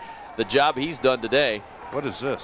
4th down and 7, and now they'll back up in a punt formation. Ryan Malachek a couple of yards deep in the end zone. Malachek, a short punt, taken at the 41-yard line and fumbled, pounced on right there.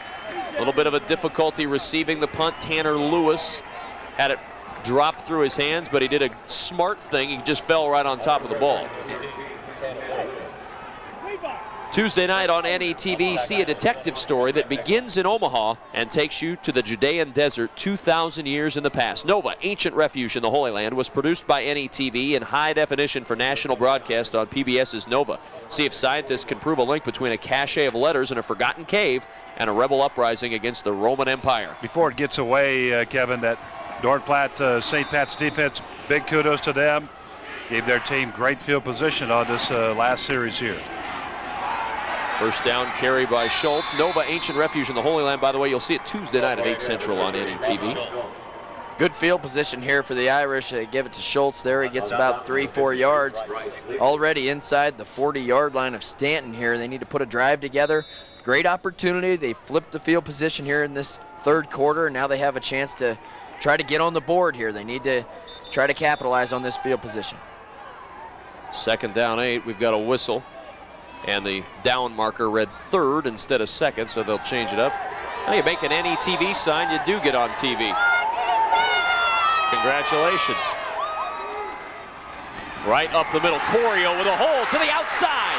Corio down at the 20-yard line. Malachek caught him, but the biggest play of the day for North Platte St. Pat's, the fullback John Corio rumbles for 19.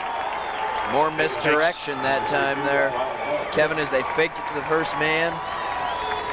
Gives it to Corio right up the gut, right over the top of the center, and a good job breaking it outside. Once he gets through the line, good vision getting outside and using his speed and strength. Excellent ball handling by Jacob Randall, the quarterback, though. He spins around very quickly. That's tough to do.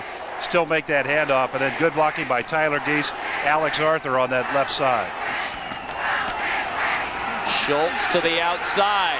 Has the corner. Schultz laying the hit. The little man bringing the wood at the 9-yard line and a first down.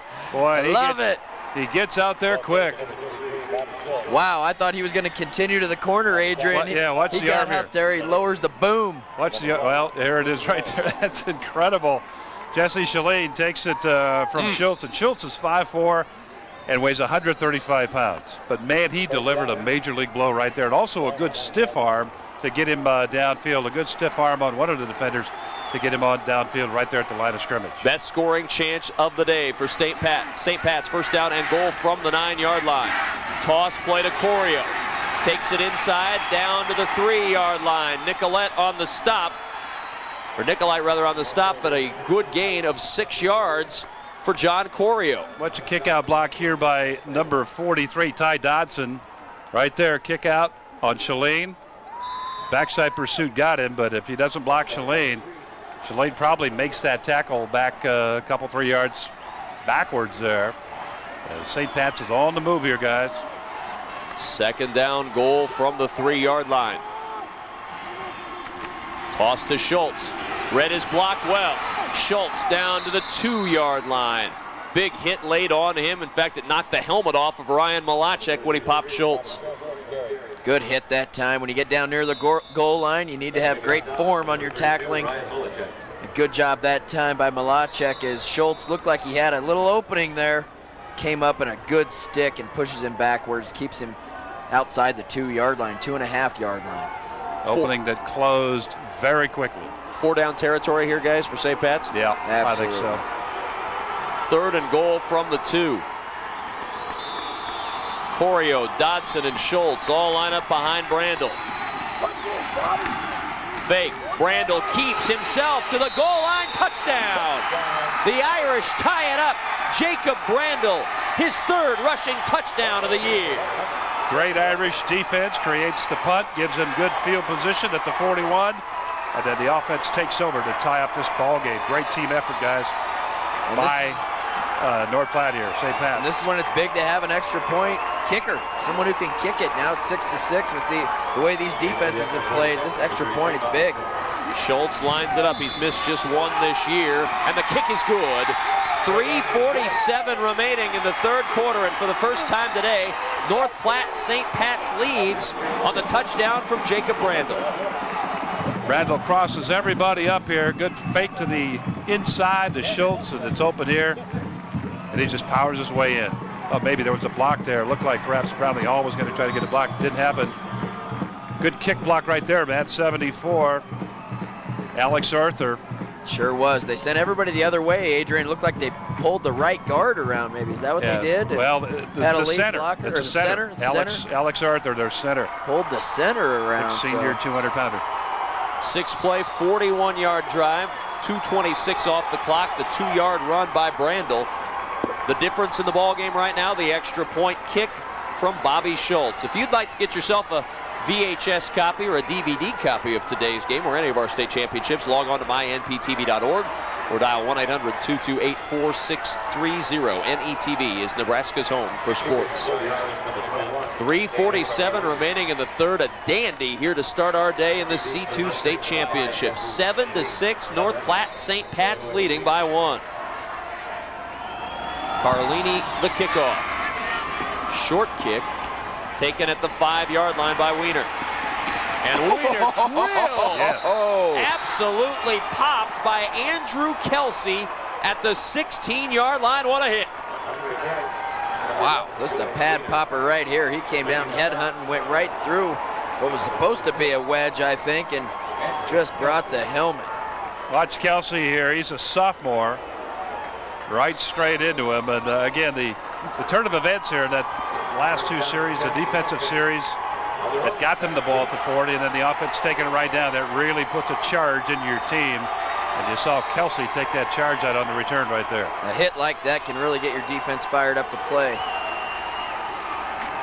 Toss to Malachek. Blockers out in front.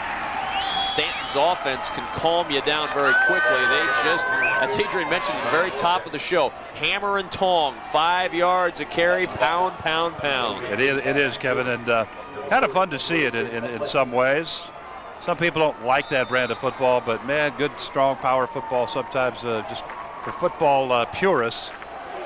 Some folks like that, and it's kind of a thing of beauty to watch when you have the toss and all the blocking going on, and every now and then you're going to shake somebody loose out of a crease. And if you execute it well, it's very hard to stop. On the reverse, Malachek with some running room and now driven down.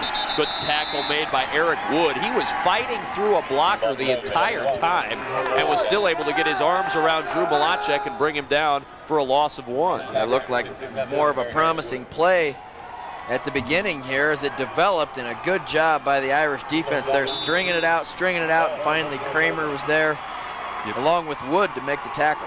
You want to stay at home on reverses like that, and they did. Irish able to diagnose the play, but you stay at home. You don't chase. You stay at home. Make sure nobody's coming into your area first. Then you can chase after that. But all of a sudden, here comes somebody back in your area, and they go for a long game. 3rd down and 3. The give up the middle, and a good ankle tackle by Wood to stop Ryan Malachek at the 25-yard line. 1 yard on the play, 2 yards shy of the first. Watch the Irish stem right there. They're going to plug people in the gaps. Wood's down there. Randall even comes up. He gets involved in the action, but they were taking the gaps, stemming the gaps with their individual players that time, and that's what stopped it, and that's going to create a 4th down kick by Stanton, we think. Ryan Malachek, the punter, he will back up. Carlini Kicking for the Mustangs. back along with Tanner Lewis. Punt will bounce and take a good Stanton roll inside the 40, and it'll be down near the 39-yard line. Let's go downstairs to Larry Putney. Well, you know, guys, Dane Carlini, the guy, number 21 that we talked about earlier, who returned that 85-yard punt and got them here, actually had never played football before this season. In fact, 2 days of practice went by, and he still was a no-show at practice. Some of the seniors on the club went to him and said, hey, you got to go out for football. He's just a junior. Well, his first love is basketball, and he wanted the other seniors on the team to dedicate their season to basketball, so he made a deal. He said, I'll go out for football if you guys dedicate and we have a good basketball season. That's what got him on the field, and that's what got North Platte St. Pat's here. 39-yard line, 1st down and 10. Can't blame the kid for liking hoops. Sure you can. During football season, Luke Schwartz likes football, and he made a good football tackle right there for a 2-yard loss. Schwartz coming through, and no room there at all. That's just tough play by Schwartz. Hey, hopefully the basketball thing's going to work out for him, guys. Yeah, maybe we'll see him at the state basketball tournament. 2nd down, 12 from the 37. St. Pat's with a 1-point lead, 1 minute remaining, 3rd quarter. Right up the middle, Corio. Nicolite on the stop at the 41. A 4-yard pickup, 3rd and 8 now for the Irish. 9 people up front that time for Stanton. It's been pretty much that way all game. They'll bring 8, 9, 10 people up there in the box, make it awfully tough to run the football. And power football by North Platte, St. Patrick's. They've done a good job of trying to deal with that defense and trying to go inside in the second half.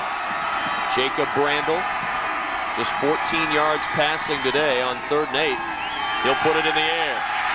Now flush. Brandel will tuck and run. A blocker out in front. Brandel with a 1st down into Stanton territory at the 49-yard line. Good blocking developed out front, guys, and that helped Brandel work his way into Stanton territory and get the 1st. Yeah, and once you watch him here on the replay, once he determines to run, watch what he does with the football. He's looking to throw right here. Everything's covered. So I'm going to run it. And what's he going to do with the ball? He's going to take it and put it in the protected side. Weisler had a great block that time on Nicolite. Helps bring him outside there, too. Good job by Brandel getting the 1st down. At the 49 of Stanton, 1st down and 10. Corio gets the carry. Corio sheds a tackle across the 45 to the 43. A 6-yard gain, but a flag down late. Usually that would be something with the headgear. We'll see. But Corio shows the same thing that Schultz has showed us, and that is putting that arm down, maintaining balance. Personal foul against Stanton. Tacked 15 yards onto the end of that run.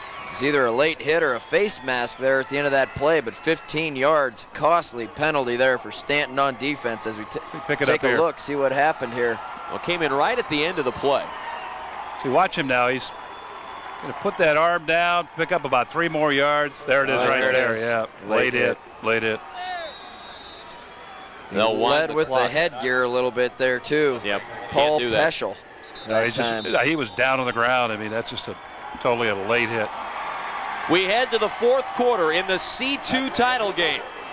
North Platte St. Pat's leads by the slimmest of margins, 7-6.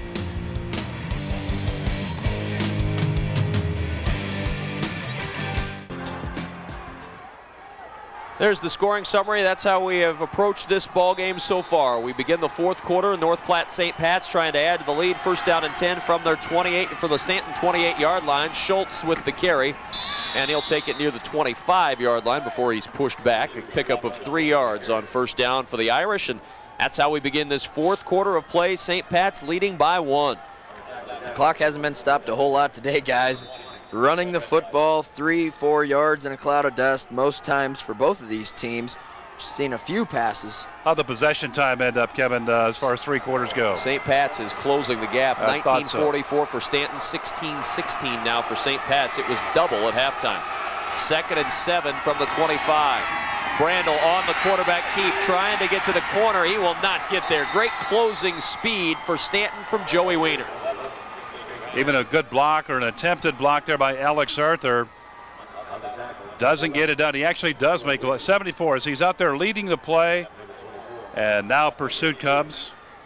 As you talked about, Kevin, Weiner is out there along with Tucker Thakel making the play. It looked like that play might go as he was gaining speed to the edge, but boy, they closed it out quickly.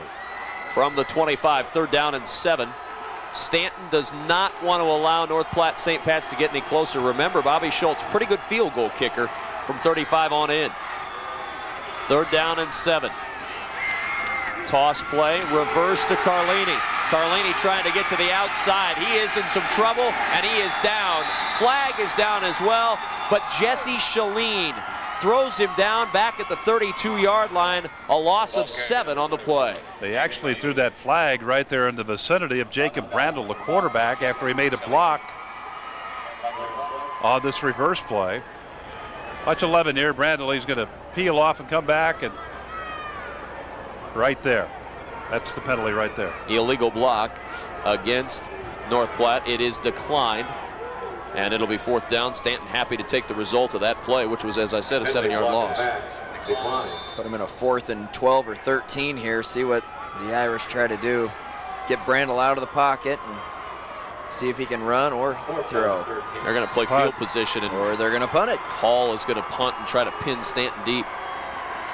Hall averaging 39 yards per punt. His job is just to get this one inside the 10.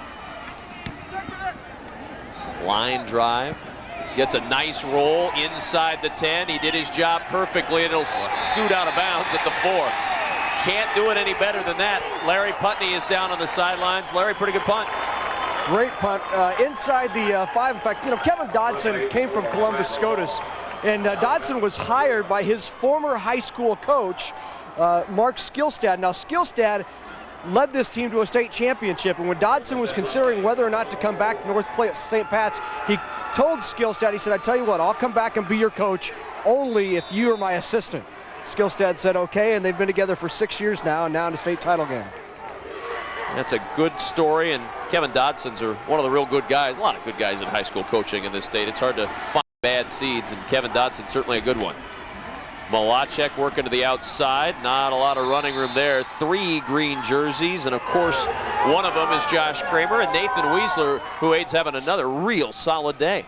Playing a great second half thus far. Played well in the first half also, but the Irish defense has a chance now to do here in the beginning of the fourth quarter what they did back in the early stages of the third quarter. And that is, if they can stop this Stanton team down there in this territory after that great punt by Brad Hall, they can get the ball in great position, midfield or inside midfield, and have a shot at another touchdown. But Stanton's going to try to take care of that right now with that power offense. 2nd down and 9. Looking for somebody to give it to. Ball pops free, loose on the turf, down in the end zone. And is he down just outside the goal line? It will not be a safety. They'll say progress took him just outside the goal line. Something happened on that play, though, because Weiner looked to hand it off, and there wasn't anybody there. Eric Wood, the linebackers, blitz at 57. See him coming right there? They're going to jam it up right there. And who was that, Hall? Bradley Hall, 84.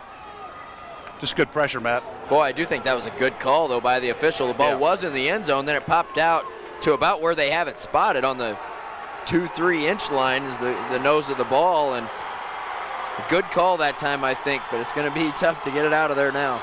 3rd down and 13, and Nicolite just gets the carry, and Nicolite gives them a little bit of room to punt out near the 5-yard line, and pretty good decision there by Greg Hansen. Just give it to your sure runner, Brett Nicolite, get out to the 5, and now they've got to hope for a good punt.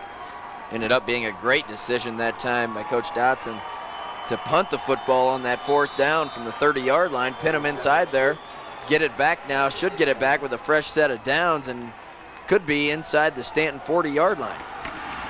Malachek got it off the side of his foot a little bit. At the 35, takes a little bit of a Stanton roll, and it'll creep out near the 41-yard line, and that's where the Irish will start it 1st down and 10 with 8:33 to play 4th quarter. Do you feel you have more questions than answers about your child's college education? On December 9th, NETV will have a live call-in program, Countdown to College, to help you through the college process and answer your questions about your child's higher learning. Watch Countdown to College Thursday, December 9th at 7 p.m. Central, only on NETV. 1st down and 10 from the Stanton 41. The Irish lead by 1 with 8:33 to play. Up the middle, Corio fights to the 40-yard line, a 1-yard pickup. Clock, though, will run, 8:25 to go, and the Irish, if nothing else, they'd want to keep the field at where it is and melt about 3 minutes off the clock. Absolutely, that's the factor, Kevin, as this thing winds down here, 8-14 and counting down. But they just want to keep burning clock, keep the ball on the ground, and pick up a couple of 1st downs, hopefully get it in the end zone is their intention, obviously, but just to burn a lot of time as much as they can right here. 2nd down 9 from the Stanton 40. Give up the middle, Cody Fletcher, nice hole, nice gain to the 33-yard line, 7-yard pickup, 3rd and short now for the Irish, and if you get in 3rd and manageable, Matt, you're in pretty good shape. As we talked about at halftime, they have gone to a little more misdirection there with a cross buck, and they pull a guard there that time, and Fletcher was able to get through the hole and get a nice gain out there to put him in a nice situation here at 3rd and short. Eric Wood on the kick-out block there, pulling from that right side, Matt, as you call it, and what a great block he just leveled to get him up close to the 1st down. 3rd down, a short 2 for the 1st. Toss play, Schultz gets away, 1st down to the 25 to the 24. Flag is down, though. Drew Malachek had a chance to throw him for a loss. There's a flag down back at the 36-yard line. St. Pat's has had a couple of times today where they've gotten the 1st down and a flag has cost them the 1st. Face mask, though, against Stanton is going to be tacked on at the end, and a 1st down for St. Pat's. Oh, I thought that might be a hold is usually what they call there. It didn't look like there was anybody around, but he must have got his face mask as he ran by, and good run that time by Schultz. Greg Hansen. He wriggled his way out there, Kevin. Yes, he did. Greg Hansen not all that happy. Kevin Dotson, he's feeling a lot better about things. So that ball now inside the 20. 7:14 left in the ball game. At the 18-yard line, St. Pat's trying to get a big insurance score here. They are in field goal range, if nothing else. And the give to Corio. Corio down near the 11-yard line. 6 and 7 yards a carry on this series for North Platte St. Pat's. They're really moving the ball. Watch the kick block right there. Wow, 65. Tyler Gase coming from the other side this time. First it was Eric Wood, 57 on the previous couple of plays, and now Tyler Gase, same play the other way. Kick out block, good yardage made. 2nd down and 3 from the 11. The Irish going in, 2nd down. The give, Corio to the 10-yard line. The hitting still very hard down there as Corio pushing his way ahead for a yard. Time winding down in the 4th quarter of the C2 title game, along with Adrian Fiala, Matt Davison, Larry Putney. I'm Kevin Kugler. Sure glad you're with us this afternoon. It's been a great football game. 7-6, North Platte St. Pat's by 1 in the title game. 3rd down and 2 from the 10. And a timeout, officials timeout, a little bit of an equipment problem for one of the Irish. Josh Kramer's helmet won't snap. The chin strap won't snap. Got a little help there from the teammate. He's ready to go now. The big third down here, guys. If they get it, they'll be able to run 1, 2, 3 more plays, maybe take even more time off the clock to leave less time for Stanton. If they don't get this, they'll probably try that field goal with Schultz. 5:55 remaining in the fourth. Third down and 2.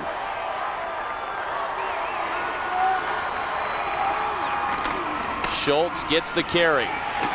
And Schultz is down in the backfield.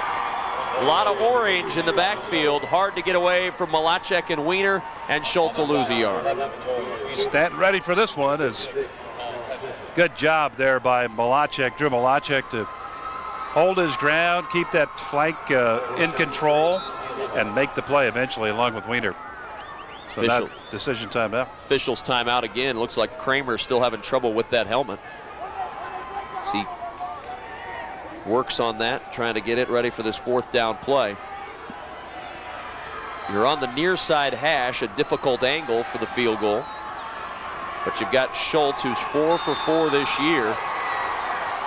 And they're going to go for it. No field goal here for St. Pat's. 4th down and 3 from the 11. Leading by 1, 7-6. Toss play to Corio. Corio very close to the first down. It's going to depend on the spot. Looks like they may have it. If they put it at the line, it is a first down. I believe he did by about, I'm guessing 4.5 to 4 3/4 inches. I think they're going to bring in the chains. Trying to get that Right ball around out that. there to the edge as quickly as they can. St. Pat's, that quick toss to Corio as the chains come out. 4 3/4 inches, you say, Mr. Davison. Let's see. It's a first down, I'd say by at least 5 1/4. Yeah. First and goal from the 8. Davison wrong again, but that's, it's a good try. 5:09 remaining in the fourth quarter. And North Platte St. Pat's gambles, but the gamble looks good when it pays off in a first down. Well, and when you think about it, if they do kick the field goal, Stanton really won't kick a field goal. So if they score a touchdown, they'll take the lead anyway. So points-wise, it probably made sense to go for it. First down and goal from the 8-yard line. Stanton's defense trying to stiff it, give up the middle. Nobody there. Corio touchdown. Huge hole to run through. John Corio scores, and St. Pat's leads by 7. Quick count, quick opener. Tyler Geese, Alex Arthur on the blocks. And again, that it takes the snap and just that real quick, that's a real sharp motion. Sometimes it's really hard to do that. It's really hard to execute the ball handling on that, but they did it extremely well. Jacob Brandel handling the football, and now Schultz will try to add one more. Missed just one this year. The kick is up, and the kick from Schultz is good on a big one. It makes it an 8-point lead with 4:46 to play in the fourth. And look at the hole Corio has to run through one more time. Big hole that time. Great block by Alex Arthur. Actually, all those guys, Eric Wood, Arthur, and Geese right up the middle. And nothing but painted on that one. And the time of possession, guys, now almost dead even in this ball game. Remember, at halftime, Stanton had doubled up St. Pat's in time of possession, but the opposite has happened in this second half as St. Pat's has rolled it up on the Stanton Mustangs. And as far as ball control, the offensive game has completely changed. And the defense really had the big hand in getting good field position for their offense, Kevin, on both of their drives. They held Stanton deep in their own territory, created a punch, got the football back in midfield, and gave their team the short field to run and put them ahead by 8 points here with about 4:46 left to go. 14-6, St. Pat's with the lead. Kevin Dodson and his staff on the sidelines just trying to maintain calmness. A lot of football to be played. Stanton with all 3 timeouts and 4:46 in which to work. That's plenty of time for them to march down the field with that offense. No doubt. No doubt. With all the practice and 2-a-days and all year long, all the practice you put in, this is when you really need a drive right here. State finals, 4.5 minutes to go. Kickoff taken at the 5-yard line. Handed off on the reverse to Weiner. Weiner dropped at the 10. Great coverage downfield by Bradley Hall. For Stanton, a football championship would mean a change in perception. Known as a basketball school, they'd like to be known as a football school, and Greg Hansen talked about how to change that perception earlier. When I got there 4 years ago, I spent 2 years as D coordinator, and then last year I took over as head coach, and it was basketball. It's kind of known as a basketball town. You know, the Dolliver boys there, and Coach Dolliver did a nice job. Coach Lammers was the head coach, and we're trying to turn that around. We want to make Stanton known for football, and I think if we can get this done today, that'll turn some heads towards us. You know, they were at the state basketball tournament in 95 and 96. They won it all in 1996. And if they're going to turn heads, this is the drive they've got to do it on. No question about it. The drive. Nicolite popped at the 18-yard line. A little slow to get up. A big hit laid on him by Matt Tooman. Nicolite is up, though, after a gain of 8. Stanton beat a couple really good basketball teams that year in 96 at the state basketball tournament, too, to win their championship. I wouldn't say really good. Second down 2. Nicolite across the 20 to the 21, and a first down for Stanton. And that's what Stanton can do, guys. That's how they can march down the field. They've got a great running attack. We saw it especially in the first half. If they can reestablish that line of scrimmage, they can march it down the field. Exactly, Kevin. They run the ball that well. 4+ minutes left to go, time to do it. If they had just a couple of minutes, obviously, they'd have to throw the football, something they really don't want to do. First down and 10 from the 21. Wiener to throw. He's in trouble. Throws it away. Here comes the flag. Dumped that one off to avoid the sack. Cody Fletcher had his arms wrapped around Joey Wiener. And I'm guessing intentional grounding is about to be called. And it is intentional grounding against Stanton. Boy, that's a tough one right there. It's going to put you in a second down and really long here, but he's trying to get rid of the ball, trying to do the right thing, but at that point you just pretty much have to eat it. Good job defensively that time from the Irish, getting to Wiener and throwing him to the turf. Cody Fletcher on the pressure right there, had a hold of Wiener, and not an orange jersey to be found in the vicinity of where that football came down. Intentional grounding, and second down, a long ways to go. From the 10-yard line, second down, 21. New formation with Nicolite taking the snap. Nicolite rolling to throw. He's in trouble. Nicolite has the ball, pop free, still loose on the turf. Bobbled into the end zone. Who's going to come up with it? St. Pat's has a touchdown. Josh Kramer pounces on the fumble in the end zone, and St. Pat's may have just iced the state championship.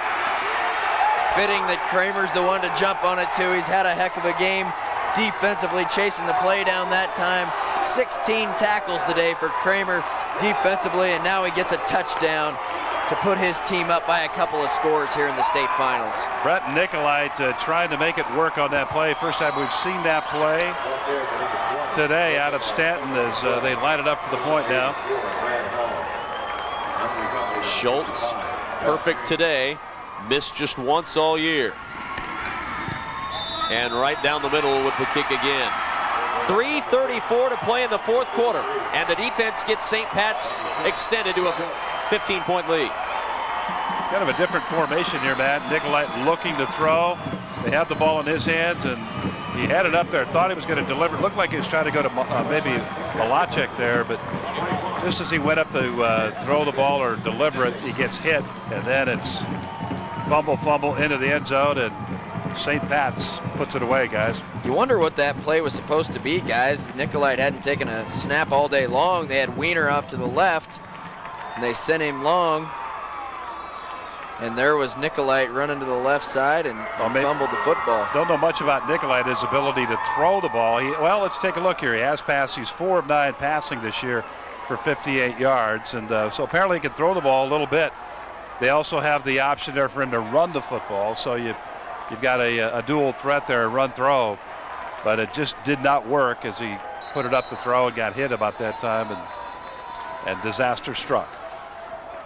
I got a shot on the sidelines there of Bradley Hall trying to stand up, and they had to set him back down again.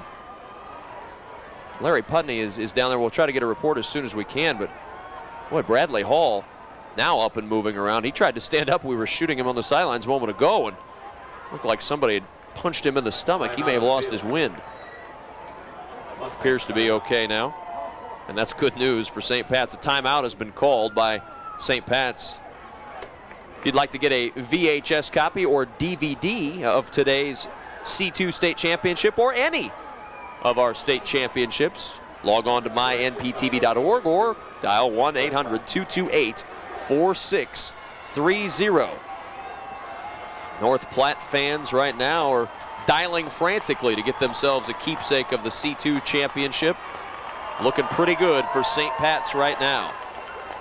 Got a report from Larry Bradley Hall, just had the wind knocked out of him. He's okay and ready to play again. 21-6. Stanton needs, well, they need a big kickoff return is what they need. That would be a big help. Need a quick score and an onside kick and perhaps get themselves back into it. Here we go. Carlini's kickoff taken by Shalene on a line, or Malachek rather, at the 20. Malachek at the 30. Malachek working hard for extra yardage out near the 34-yard line. But time, a big enemy now of the Stanton Mustangs. Just 3:27 remaining in this fourth quarter and down by 15. And not something Stanton feels really comfortable doing, passing the football, but right now you have to use the clock wisely. You have 3 timeouts left for Stanton, but they are going to have to put the ball in the air, try to get some first downs. The clock does stop in high school football when you get a first down. So we'll see if they put it in the air. That same set, guys. Under center, Nicolite back to throw, looking, wings it out. Wiener open at the 45. Wiener into St. Pat's territory, and Wiener levels a hit at the 44-yard line and goes out of bounds. Nice play for Stanton. Good yardage to the 44. Comes from the other side and comes from underneath on the play. You see Nicolite looking as Wiener, there he is, going to sneak out, come back across the flow. And now watch this. Watch what he does. He's going to get upfield and kaboom, lay that out and then get out of bounds, which is very important in this series right now. Wiener on the move on first down at the 44-yard line, trying to get out of bounds. Good job by Jacob Brandel to hold him in. A gain of maybe a yard. The clock running under 3 minutes now in the fourth quarter. Wiener trying to get out of bounds there. You can just see it in his effort, see it in his eyes. And Brandel, the other number 11, keeps him in.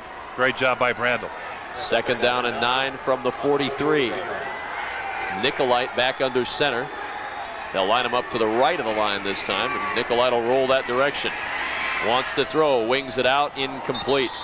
Intended over the middle for Wiener. That one sailed over his head, and it's third down and 9. The only good thing about that is it stops the clock. 2:35 to go, but now you're faced with a 3rd and 9, and see what they do here. If they continue to let Nicolite try to throw the ball, or if Wiener's the one in behind the center.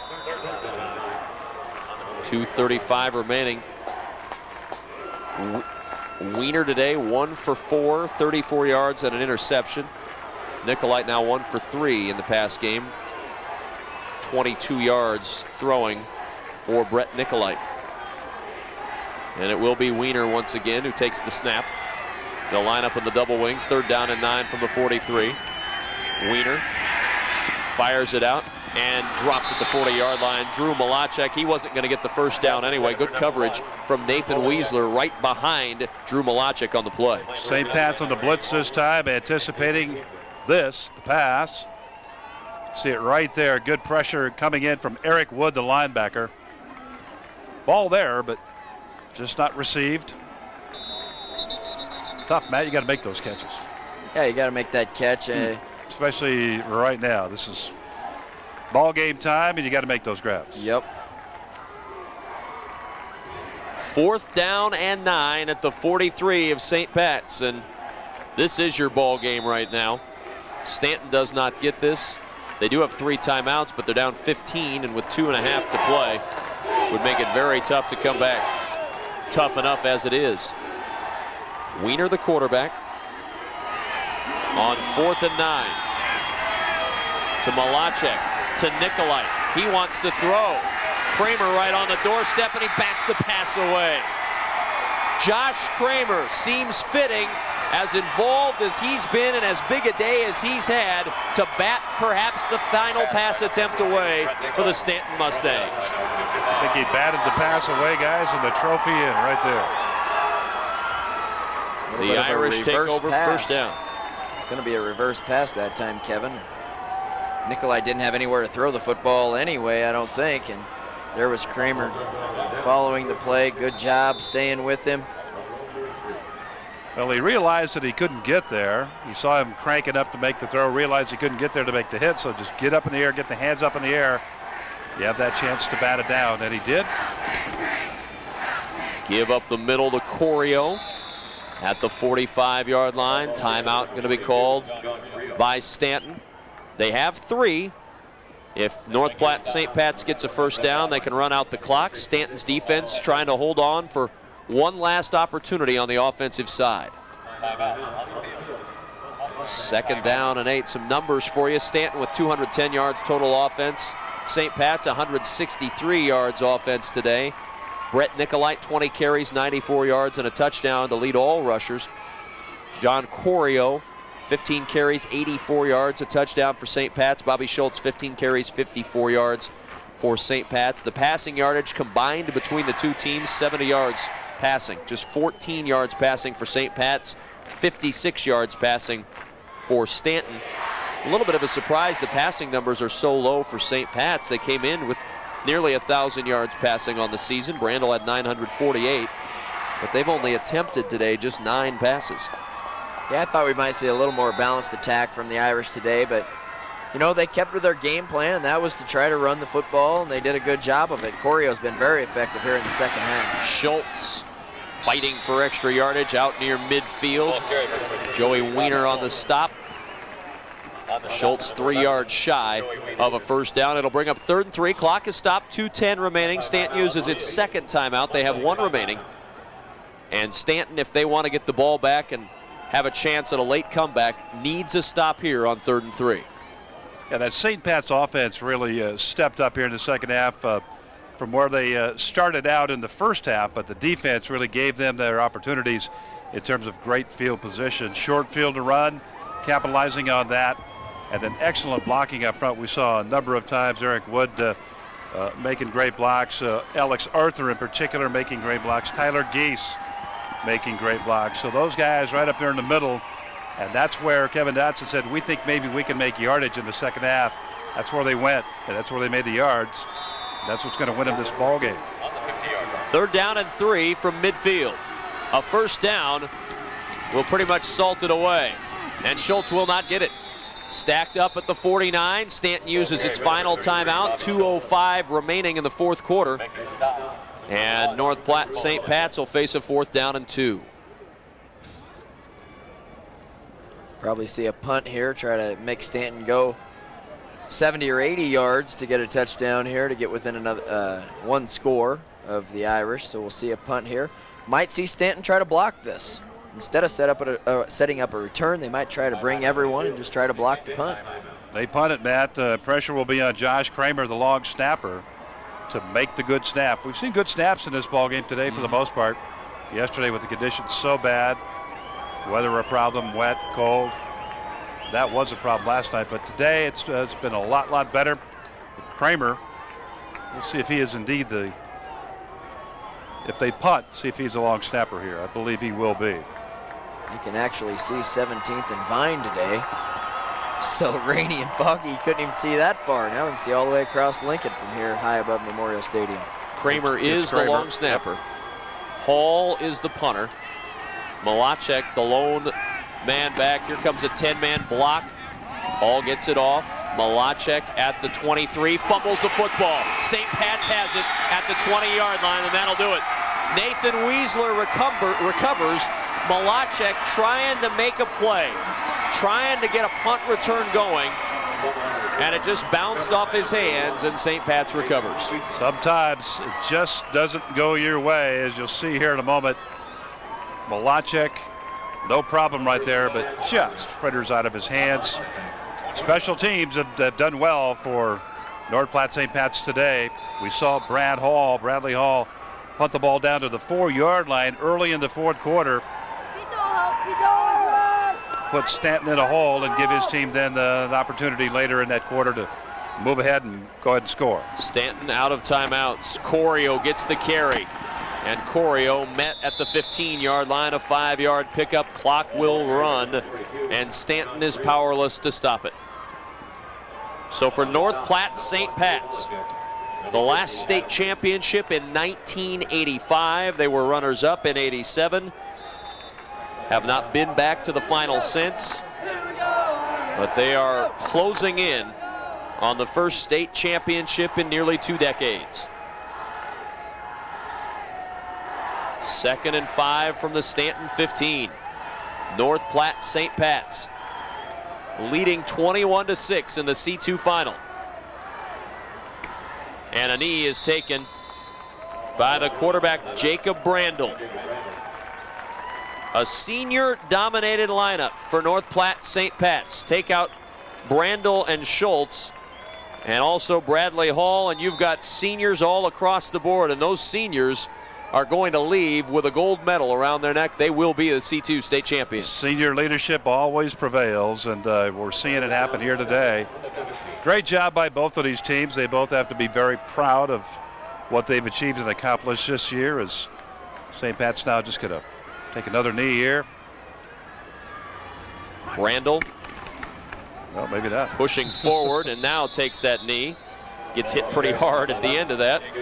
And that'll be it. They will not have to snap it again. And hugs begin on the St. Pat's sideline. The celebration begins as Kevin Dodson, the head coach of North Platte St. Pat's, gets the bath. Your C2 state champions at Memorial Stadium in Lincoln, the Irish of North Platte St. Patrick's. They are the champions of Class C2. 12-1, the Irish win it with a final score 21-6. St. Pat's the victory over the Stanton Mustangs today. Really a hard-fought game today, Kevin, too, and from the Irish, a great performance in the second half. They found themselves down at halftime, but they didn't get nervous. They came out, stuck to their game plan. We thought they might throw a little bit more, but they kept it on the ground, and they pounded it away, and great job by that offensive line and Josh Kramer. Great performance defensively today to give the Irish a little bit of a lead there in the third quarter, and then they were able to tack on another one with a turnover in the fourth quarter to put the game away. Well, you've got a lot of hope on the Stanton side as well. A fantastic season at 12-1. Austin Johnson, Brett Nicolite, 2 key members of the backfield will be back. 2 key members of the offensive line, and Lance and Schwartz will be back. Good days await the Stanton Mustangs. We're going to step aside and take a timeout. Your champions of Class C2, the Irish of North Platte St. Patrick's. They win 21-6. The awards ceremony is next.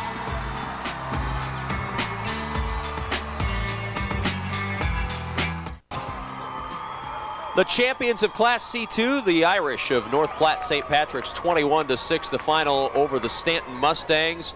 A very entertaining football game, broken open late by St. Pat's, a game that St. Pat's didn't even leave, Matt, until 7-6 in the third quarter. It took them a while, but once they got going, they were able to pull away and win. And we talked to Coach Dodson there at halftime, and he did say they were going to go to more misdirection plays offensively in the second half, and sure enough, that's what they did. They pulled out the crossbuck, Adrian, they faked it and gave it to guys going misdirection, and they were able to gain yards that way, and that's how they were able to take the lead and then to milk the clock there in the second half and keep the ball away from that offensive stand. Well, St. Pat's 51 total yards in the first half, came back with 123 total yards in the second half, Matt, for a total of 174 on the day. At Stanton, on the other hand, 174 in the first half, just 40 in the second half. So the defense really stepped up. Offense for St. Pat's really came alive. Let's go to our public address announcer, Chris Lofgren, for the awards presentation. The Nebraska School Activities Association is happy to have medals and trophies for both these outstanding teams. The awards presentation will be made by NSAA Board of Control members Glenn Morgan from Neely Oakdale, Mike Troxel from Sutherland, and U.S. Bank representative Karen Gillespie and Brian Nordby. Here are the awards for the Class C runner-up, Stanton. Will head coach Greg Hansen and your assistants please come to the sideline stage to present the silver medals to the members of your team. Players, as your name is called, please come forward to receive your medal.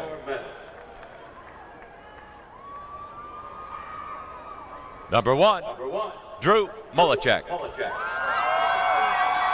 Number 5, Jesse Shaleen.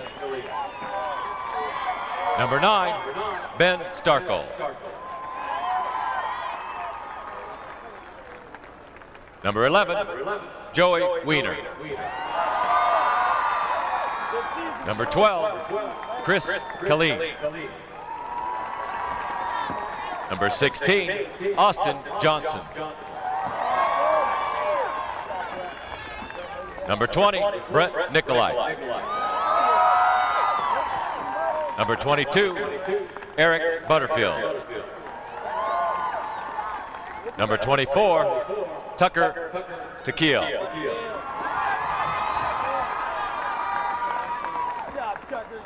Number 25, Dion Quinn. Go ahead. Number 30, Ian Starkle. Number 31, Mitchell Moreau. Number 32, Ryan Mullichek. Number 33, Anthony Leapley. Number 34, Ross Johnson. Number 44, Michael Hansen. Number 45, Derek Schwartz. Number 46, Anthony Wolverton. Number 51, John Lance. Number 53, Bryce Leapley. Number 54, Luke Schwartz. Number 60, Adam Reese. Number 61, Brent Weatherholt. Number 62, Wyatt Daniel. Number 65, Derek Nordby. Number 66, Paul Peschel. Number 67, Tanner Temperley. Number 68, Tyler Caldwalder. Number 70, Nick Newkirk. Number 74, Kyle Henn. Number 76, Walter Watts. Number 78, Tyler Bain. Number 92, Kenny Werdinger.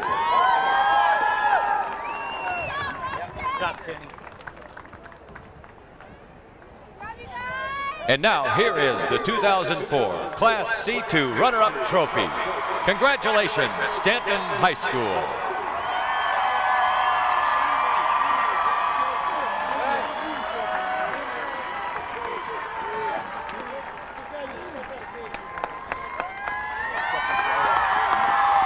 A lot to be proud of for the Stanton Mustangs this year. A 12-1 season and runners-up in Class C2. Congratulations to Stanton on a tremendous year. Greg Hansen, the head coach, congratulations to him. Assistants Dave Stoddard, Pat Breckbill, and Rick Tietke. A great job this year. Those guys are disappointed they didn't win today, but they've had a tremendous year. They need to be proud of that. Tough right now, though. They wanted to win this game, Kevin. Sometimes it's tough when you get this close to winning your ultimate goal, to win a state championship. You get this close, you have the lead, then you lose the lead, but you lost to a great team. These were two very evenly matched teams, I think, guys, and today it was the Irish that came out on top. Well, obvious disappointment on the faces of the Stanton Mustangs as they make it to this title game and unfortunately fall a little bit short. Let's go back to our public address announcer, Chris Lofgren, for the championship presentation. Now to the champions from North Platte St. Patrick's High School. First, head coach Kevin Dodson. We have a special award for you. Now, coach, would you and your assistants hand out the gold medals to the members of your championship team. Players, as your name is called, please come forward to receive your medal.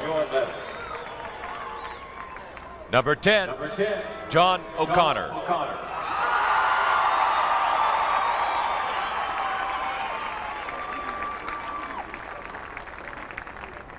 Number 11, Jacob Brandel.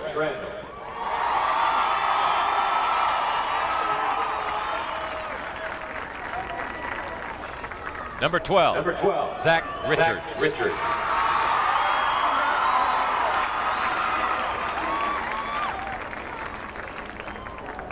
Number 13, Tanner Lewis.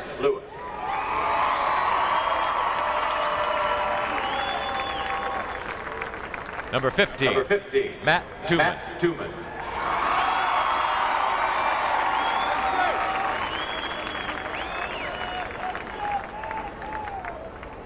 Number 20, Jacob Burrow.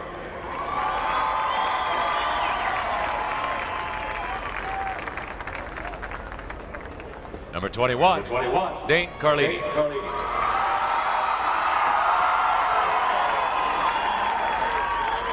Number 22, Nick Westling.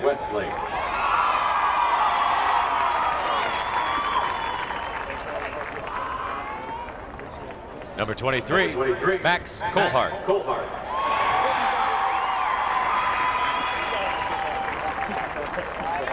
Number 25, Jordan Oakes.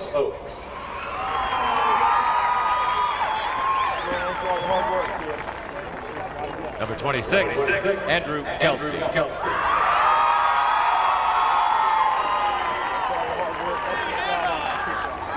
Number 31, Blake Brown.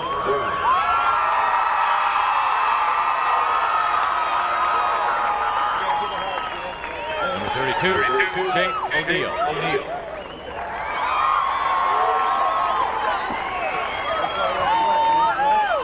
Number 33, Bobby Schultz.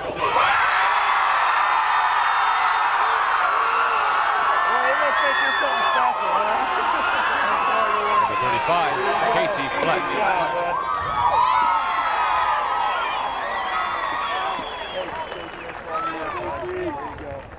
Number 40, Cody Fletcher.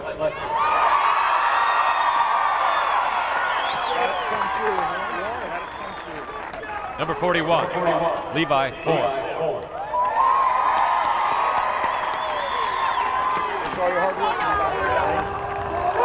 Number 42, John Correa.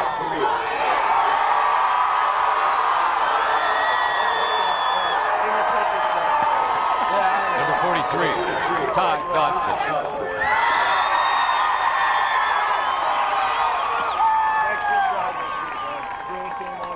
Number 44, Max Wallace.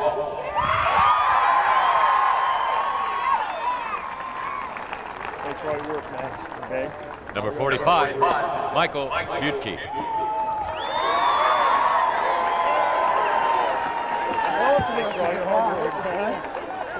Number 50, Greg Mooney.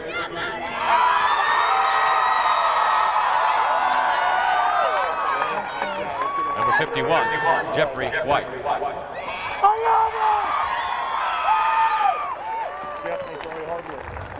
Number 53, Carlos Rivas. That came out. Number 54, Justin Clinch.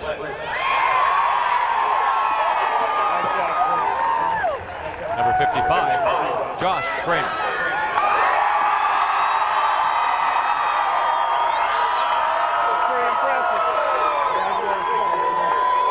Number 56, Danny Garth.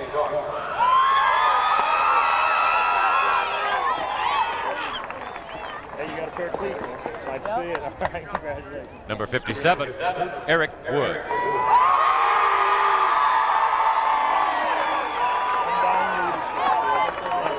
Number 60, Alex Wood.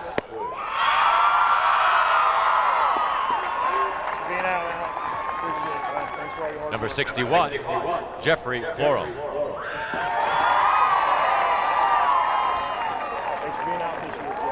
Number 62, Thomas Stadler.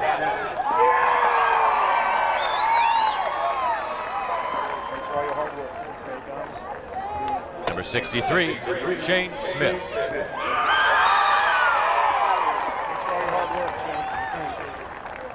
Number 65, Tyler Geese.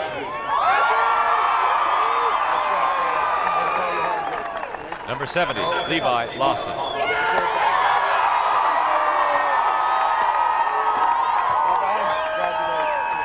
Number 71, Josh Allison.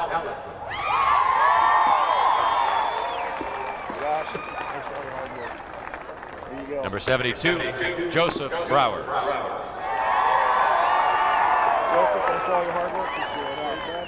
Number 73, Sean O'Connor. Number 74, Alex Arthur.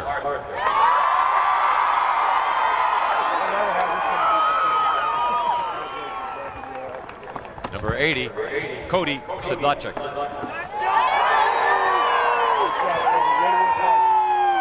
Number 81, Nathan Weisler.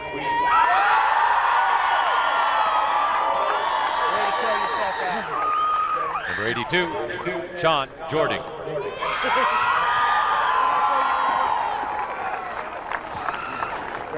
Number 83, Craig Baxter.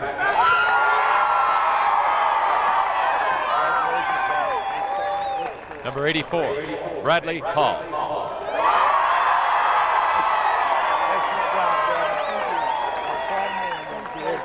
And now, for these outstanding athletes and their school, here is the 2004 State Football Championship Trophy.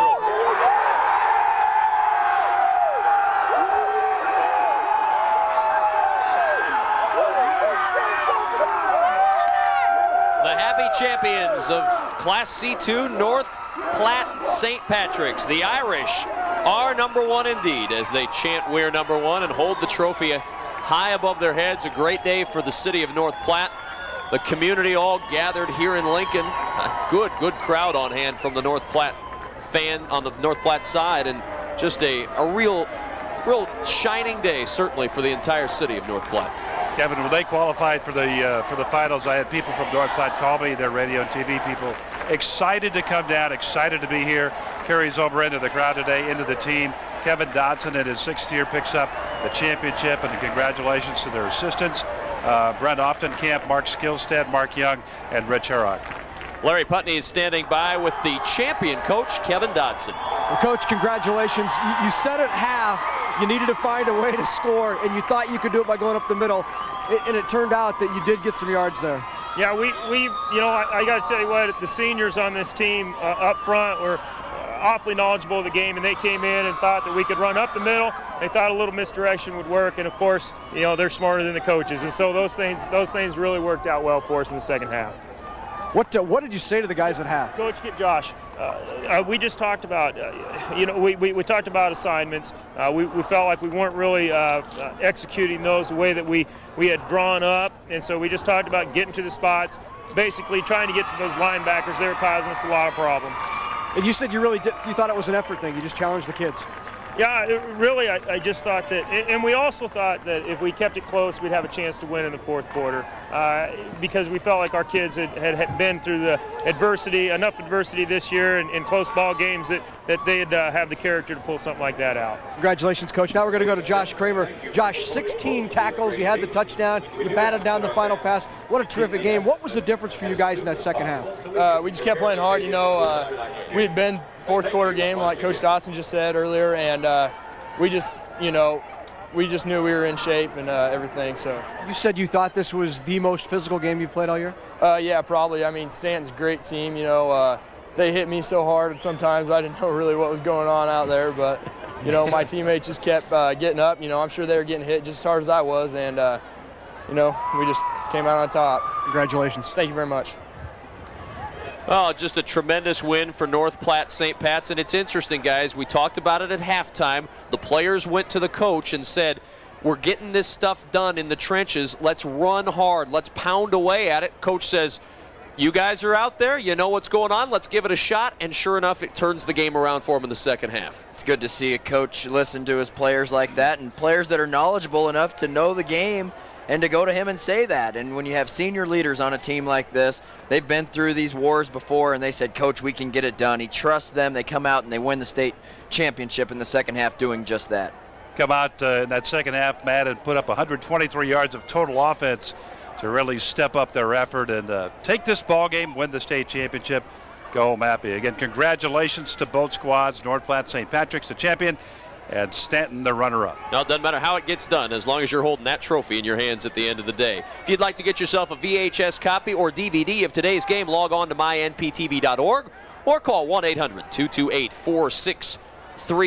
Operators are standing by to get you hooked up with a keepsake of the Class C2 state championship or any of our state championships, including our championship matchup tonight in Class A.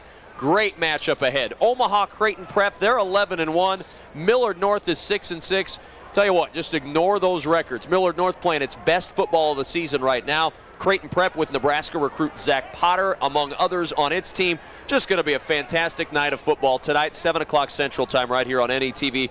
I'm really looking forward to that one. It's going to be a great game. Millard North's been able to avenge the losses that they suffered during the course of the season, Kevin, and really step up their effort here at the end. So that's when it counts. The hot team at the end usually wins, and Millard North is going to be right there to battle Prep to see who's going to take home another trophy. Now, it should be a fun one tonight. Creighton Prep speaking of avenging, they want to avenge a loss and a bad one last year in this state championship game. That's coming up.